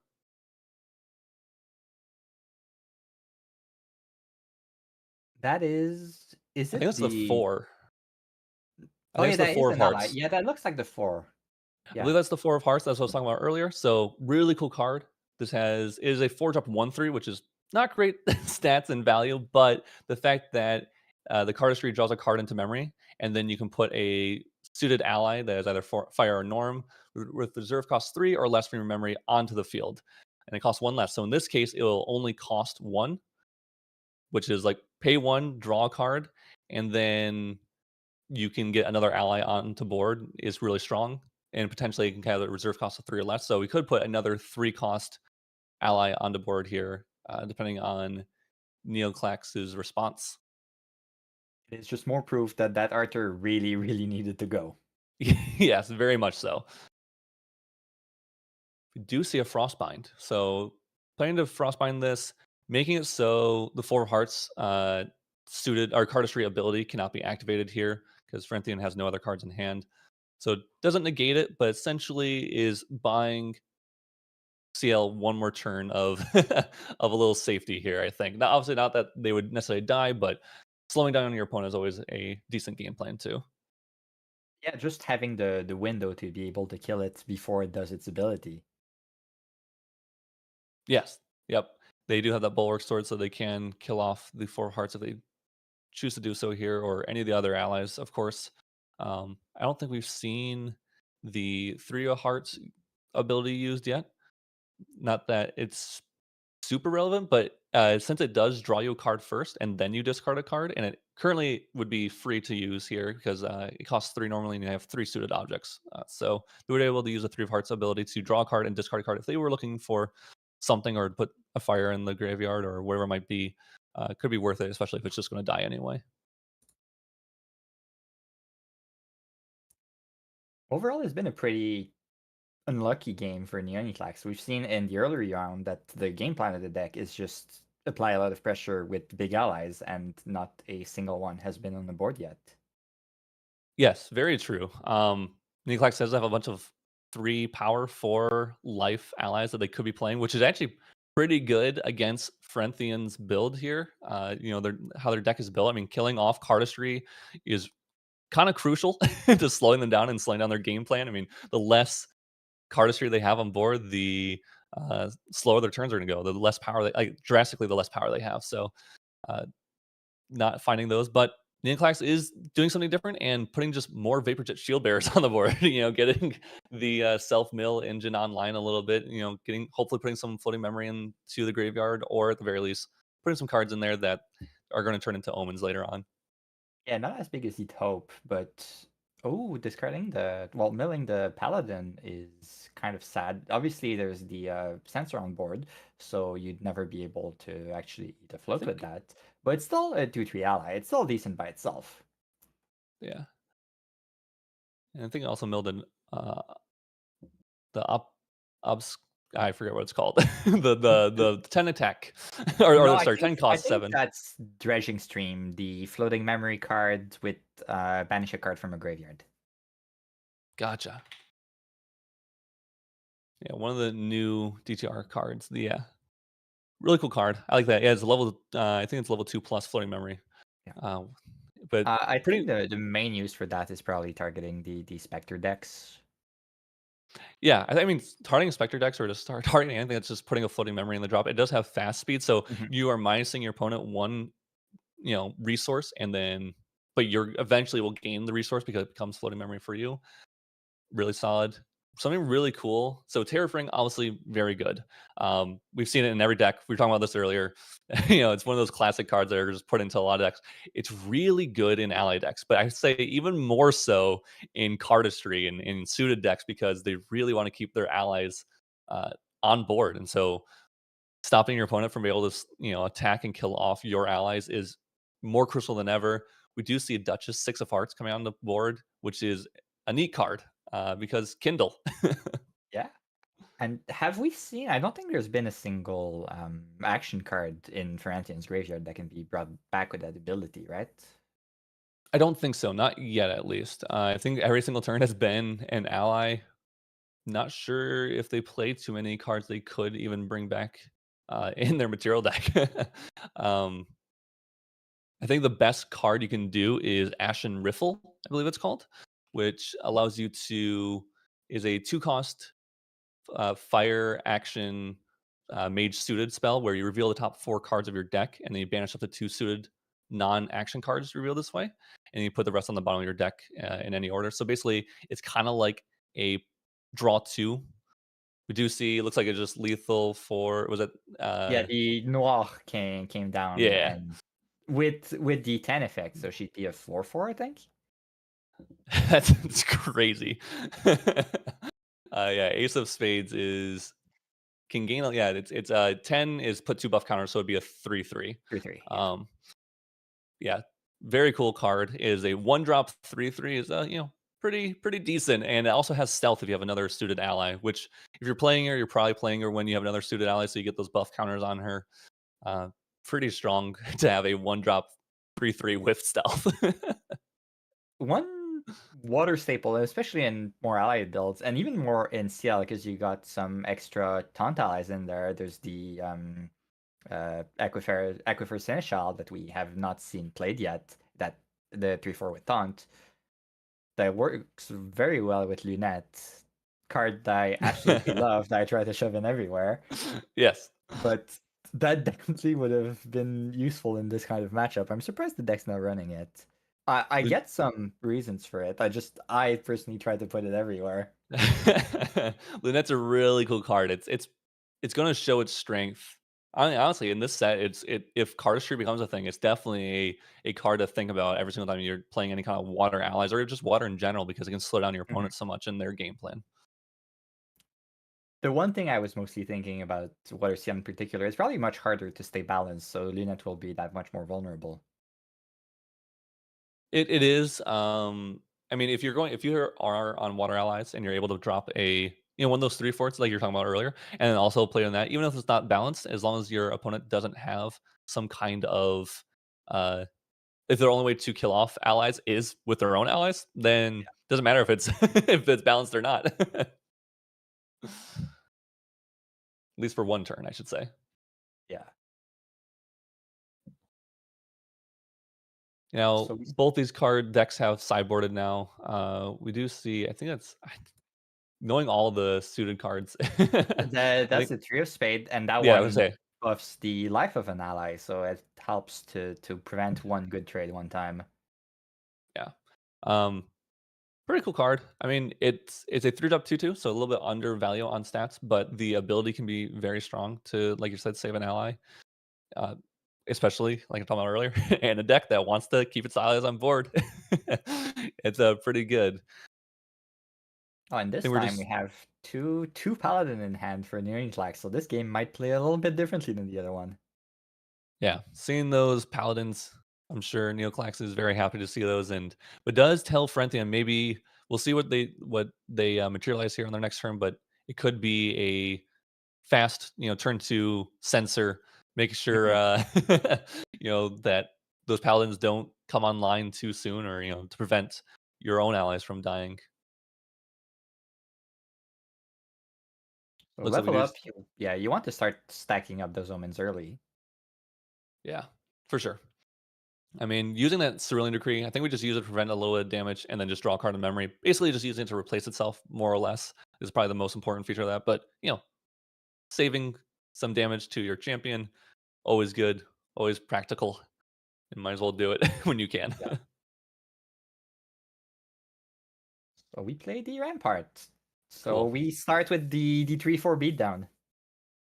The real game plan. The 3/4 beatdown, attempting to kill off, I'm assuming, that 3 of spades. Now, Frenthian does probably have enough cards here to activate its effect if they want to pay the 2. It normally Yeah, costs 3, but costs 1 saving less. itself. Yeah. Using the classic SD card apparently. For as a damage counter, I guess. Oh, using it as to mark the cardistry Yeah. ability has been used, because cardistry can only be used once, for those who don't know. Yeah, I'd be curious to see if there's some kind of wind suited build. Obviously, you lose access to all the heart ones, but having like those reclaims or Zephyr or something to reset those cardistry effects might be funny to try.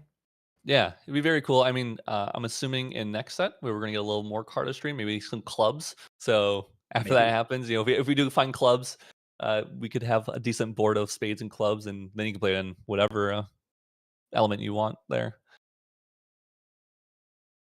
Frenthian is just going for that water bobble earlier. We saw that they went for a GCR in game 1.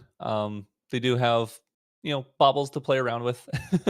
Yeah, uh, bubble coming in from the sideboard. It's not ever really a question of if you put it in or not. You're playing against that element. It comes in from the sideboard.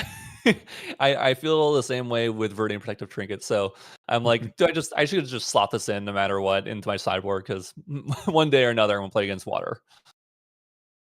Do see Arthur. Pretty nice. Arthur, again, talking about earlier, represents a lot of damage. We do see 3 of hearts on board there. This is a 3-up 2/3, so it's gonna be swinging for 3. And along with I think the 3 of spades as well, also swinging for 3. So a lot of damage coming in here with these allies alone. I think the Arthur's just immortal, just wanting to keep alive one more turn if they can. Oh no, okay, they updated the health like retroactively from the tier space from the previous. No, because it didn't swing. Well, it swung, but it got Serene Decree. Oh, Because this is the a art. 2 of hearts.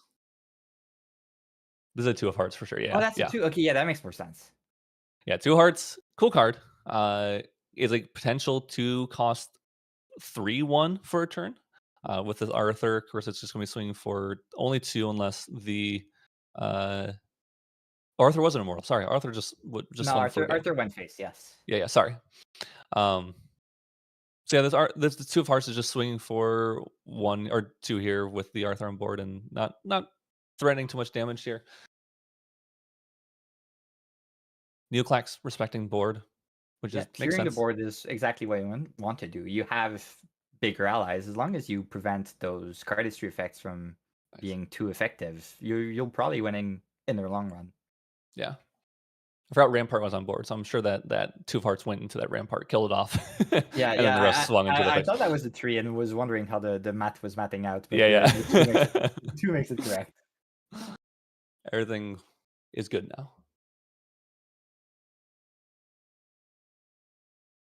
Cool thing, even though when allies die for CL, they can just be fodder for those omens later on. If you're anything, just going for a GCR makes sense. You're an ally deck. You want to replace those resources as much as you can. So the water bobble and the GCR and whatever cards you can use, you should use essentially.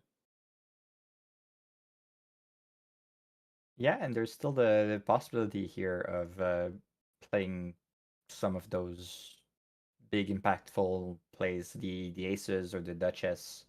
There's a lot of cards in hand. There's some good like 2 into ace lines that you can do to get those effects. We're seeing the 4 of hearts though. Yeah. 4 farts. I mean, I'm hoping we get to see its effect here. The ability is only going to cost 2, and might be able to get the. It looks like Franthian has 3 cards in hand, so and Neoclax only has 2, so it looks like this 4 hearts ability might occur here. And just talking about what it does, I'm sure here, reconfirming that 4 hearts does allow basically another ally to be brought on the board. Really cool card, really unique card because we don't see too many cards that can essentially put other allies onto board. This is one of the first cards we see that do this. And actually, Brendan's going to play another cardistry card, another 2 of hearts here. So 2 of hearts going to make the 4 of hearts ability only cost 1. And Frenthian, I think, does have 1 card in hand. There's a nice line here because it says 3 or less. So since he's got 3 differentiated allies on board here, he can pay 1 and bring an ace out. And the ace would be at 10. 4 plus 3 plus 2 plus 1. That's pretty cool. You could get a Noir to be a 3/3 stealth. You could do 4 damage with Rouge, I think. Yeah, it looks like we are using that cardistry ability from the 4 of hearts. So saying and calling costs 1, draw that card in memory, and then get another ally. Really cool. I mean, this shows the strength of. And hey, there you go. There's that Noir there you're talking about earlier, and coming in as a 1-drop 3/3 with stealth. At least until, unless all those allies die, then we'll lose that stealth. But for right now, we have a 3/3 on board, that stealth, and that's a very sticky ally, if you will. Yeah, definitely. And it'll be hard to clear that many allies. There's no good source of cleave. No one is playing title sweep for obvious reasons. Wait, what do you mean obvious reason? It could actually be decent in CL. I'm considering it. If it had Guardian class bonus, 100%. I feel like we would be seeing it. Yeah. But unfortunately, it is a Warrior class bonus on that floating memory. So, and is really expensive. Yeah, but CL's going to be playing from on the back foot here. So trying to figure out what they should do, what they should materialize. Going to be really hard. They are only level 1 still. So even if they level up, it's going to take a little bit of effort to try to survive here. They do have those paladins, I believe, still. I think they banished one from leveling up. Yeah, one got banished for level up the first one. So your best hope is to swing with the shield bearer, hit a float, and then get a 3/4 paladin. Yeah. So you can clear everything but the Noir, I think. Pretty much. Yeah, I think so. Because you can swing the Vapor Jet into the 2 of hearts and then kill that off. You could play a paladin, kill off the 4 of hearts, and then Bulwark Sword to kill off the 3 of spades. So it's now all up to that random mill. Just a little bit of luck. So something to note about the Water Seals deck is that, I mean, technically they could also have they do have diffusive boxes and Cerulean Decrees to help prevent some of that damage. So could see some of those if they just pass and just hold up a bunch of interaction.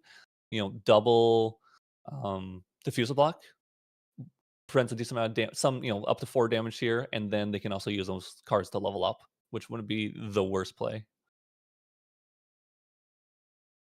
Vigil Rampart is not what we wanted to see from the mill. Would have been much better in play, actually, killing stuff.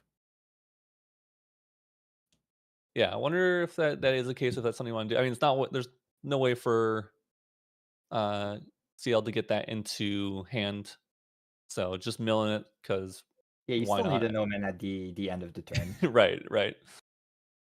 So killing off that 2 or 3 of spades, leaving the 4 of hearts and the ace of spades on board. Like I said, until that last cardistry or last ally is killed off, the Noir is pretty safe from CL, which is pretty much only doing attacks. So stealth is pretty big, honestly. It's probably like really way more important than other matchups, just because CL doesn't really have a way to deal with it right now. Yeah, there's almost nothing in the deck that can actually take care of that. We do see a Rending Flames actually being hit from memory with this level up from Lorraine. I believe there are at least, I think there's enough cards, and they may just have lethal here anyway, but I think there was enough cards, fire cards in Graveyard for Corinthian to be able to use that Rending Flames. And again, they have Forged Light Blade here, so might still have a Rending Flames that can come in for, I think, a total of 10 damage. Forged Light Blade representing 2 damage, and then the Rending would be 3, and then it's doubled because of Rending's ability. Yeah, there's really some more damage in here, and there might be a little interaction here. Oh, we see the Revitalizing. That's a lot of healing. Yeah, I think it's 6? a 7 or 6. Yeah, the norm card is not revealed, but yeah, or it is revealed, but it doesn't count. Sorry, towards the recover effect of Revitalizing Cleanse. And yet conceding anyway? I don't know if he played a card in response or Maybe. oh, maybe only a 4 in hand. Okay, yeah, that would make sense. Yes. So 1 card short of the Revitalizing Cleanse. So Frentian does take it down though. Really, really cool to see. I mean, that was really fast, like for a cardistry. Like that was aggro doing exactly what aggro wants to do, and the more defensive deck not finding the right tools. Obviously, the game would have been a little bit different if you'd had some early paladins or early essential. We saw 1 in hand that never got played, sadly. Yeah, but it is from what I've tried a big weakness of the deck compared to some other water allies that have much better matchups into aggro. This one can be rather rough because you got some very slow turns of just like building up your omens and leveling up for essentially no value. So yeah, I mean, it makes sense. It's why I want Lunette, I think. Yeah, I mean, and with the loss of Lost in Thought, that was a really crucial card for Frostborn Paladins in the past meta. So not having it now, as cards start to ramp up and power levels start to ramp up, and synergies of allies are ramping up in DTR, not having that ability to just instantly have a 3/4 on board is going to hurt a lot. I mean, you're going to have to find other avenues for that floating memory. I mean, we've seen idle thoughts in water decks just to set the top cards of the deck, and then self mill to gain some value there. But might be a card we start seeing more of, even though it seems kind of like a joke. It definitely has playability. I mean, we saw it literally in Worlds decks at in 2025 Worlds decks with the all the self mill Guoja Genbu decks. So definitely really cool. More of the Reckoning's Wake. I think we saw one in the past round. It's essentially as good or better than Lost in Thought if you do have that Looking Glass out. And Looking Glass looks very interesting for ally strategy. For sure. Obviously, it was differently last round. The Looking Glass into Ghost of Pendragon is obviously a very good line. People have been trying to cheat more free Ghost of Pendragons with Crux in any way. I know Caben did the framework sidearm tech. I know some people tried Georgia and the Merlin. Yep. Yep. I mean, it's obviously anything you can get for any regalia you can put on board for Ghost of Pendragon. Ghost of Pendragon will most certainly take. So pretty cool to see that. I mean, we've seen a lot of decks tonight, a lot of new cards. It's really exciting to see all these new cards. I'm excited that we got to see. I mean, literally, we got to see CL, we got to see Diana, we got to see Cardistry, we got to see Specters. I mean, Spectres. we saw like a lot of the new cards being played and the strength of them too. I mean, so many of those decks. I mean, I truly didn't think Cardistry would be uh, as strong as it seems. I mean, Mhm. it seemed any strategy where you have to have a board of these allies uh, seems like it could have a real big weakness to sweeps. Now, granted, Yeah. 4 rounds is hard to say, whether or not a deck is really good or not, and depending on what is played in other people's decks and who you play against, of course. But Mhm. you saw how fast it can pump up the damage, even with every single turn those allies were killed off just because they have so much value in themselves. Yeah, being able just the cost reduction means you often have enough cards to activate the abilities as soon as they hit the board. So you do get that value. And as long Yeah. as you keep up that pressure, and it's easy to keep up that pressure when all your cards say draw a card on it. Yeah. Yeah. Anything that says draw a card definitely deserves a look, when building decks. You should be like, all right, is this worth it? Because like this card says draw a card. I mean, Zhang technically had a hard requirement to draw 2 cards. Not that hard when Fractals was around, but you always look at cards that say draw because anytime you're able to cycle or gain value is like tenfold. I'll put it in honestly in GA because Yeah, your influence is how you pay for stuff. So it is how you activate stuff, which is really I think one of the best features of Grand Archive is that okay. you don't have to worry about you know searching through your deck to be able to play any kind of mana or anything like that. So that's really cool. But something I want to bring up, or maybe Bonnie, I'll have you bring up, is the Win a Case tournament. Yeah, we got the new details. So again, it's at 10 a.m. Central. So 11 East Coast, 7, 8 West Coast. We got the custom entry for US and Canadian players. It will be $20, 40 for all international players to cover for shipping. Registrations open later tonight. The form will be up, all the info will be on the Yeti server. We'll like to thank everyone for watching this stream. Hope they'll tune in for the Winneke stream if they'll be available. And please subscribe to the channel. It helps everyone. Yeah, definitely subscribe to the channel. I mean, Serene Balance Production does awesome work here. Being able to have them do this every single week is amazing. Uh, it's just it's a really cool thing because people who don't have locals or can't go to locals allows them still to, play in some kind of event every single week and test their new decks, their new builds, whatever it might be. And with DTR coming out, that's more important than ever to try to finalize their decks, or especially before big events coming up. I think we have Ascent Boston coming up, so um, it's really really neat to have Yeti and Serene Balance Productions putting this stuff on. So definitely subscribe if you haven't already. Please subscribe to the channel. It's really cool that they do this.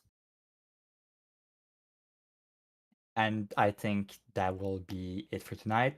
Thanks everyone for watching, and see you next week. Every Yeti event this month will be streamed. Yeah. See you guys next week. Peace.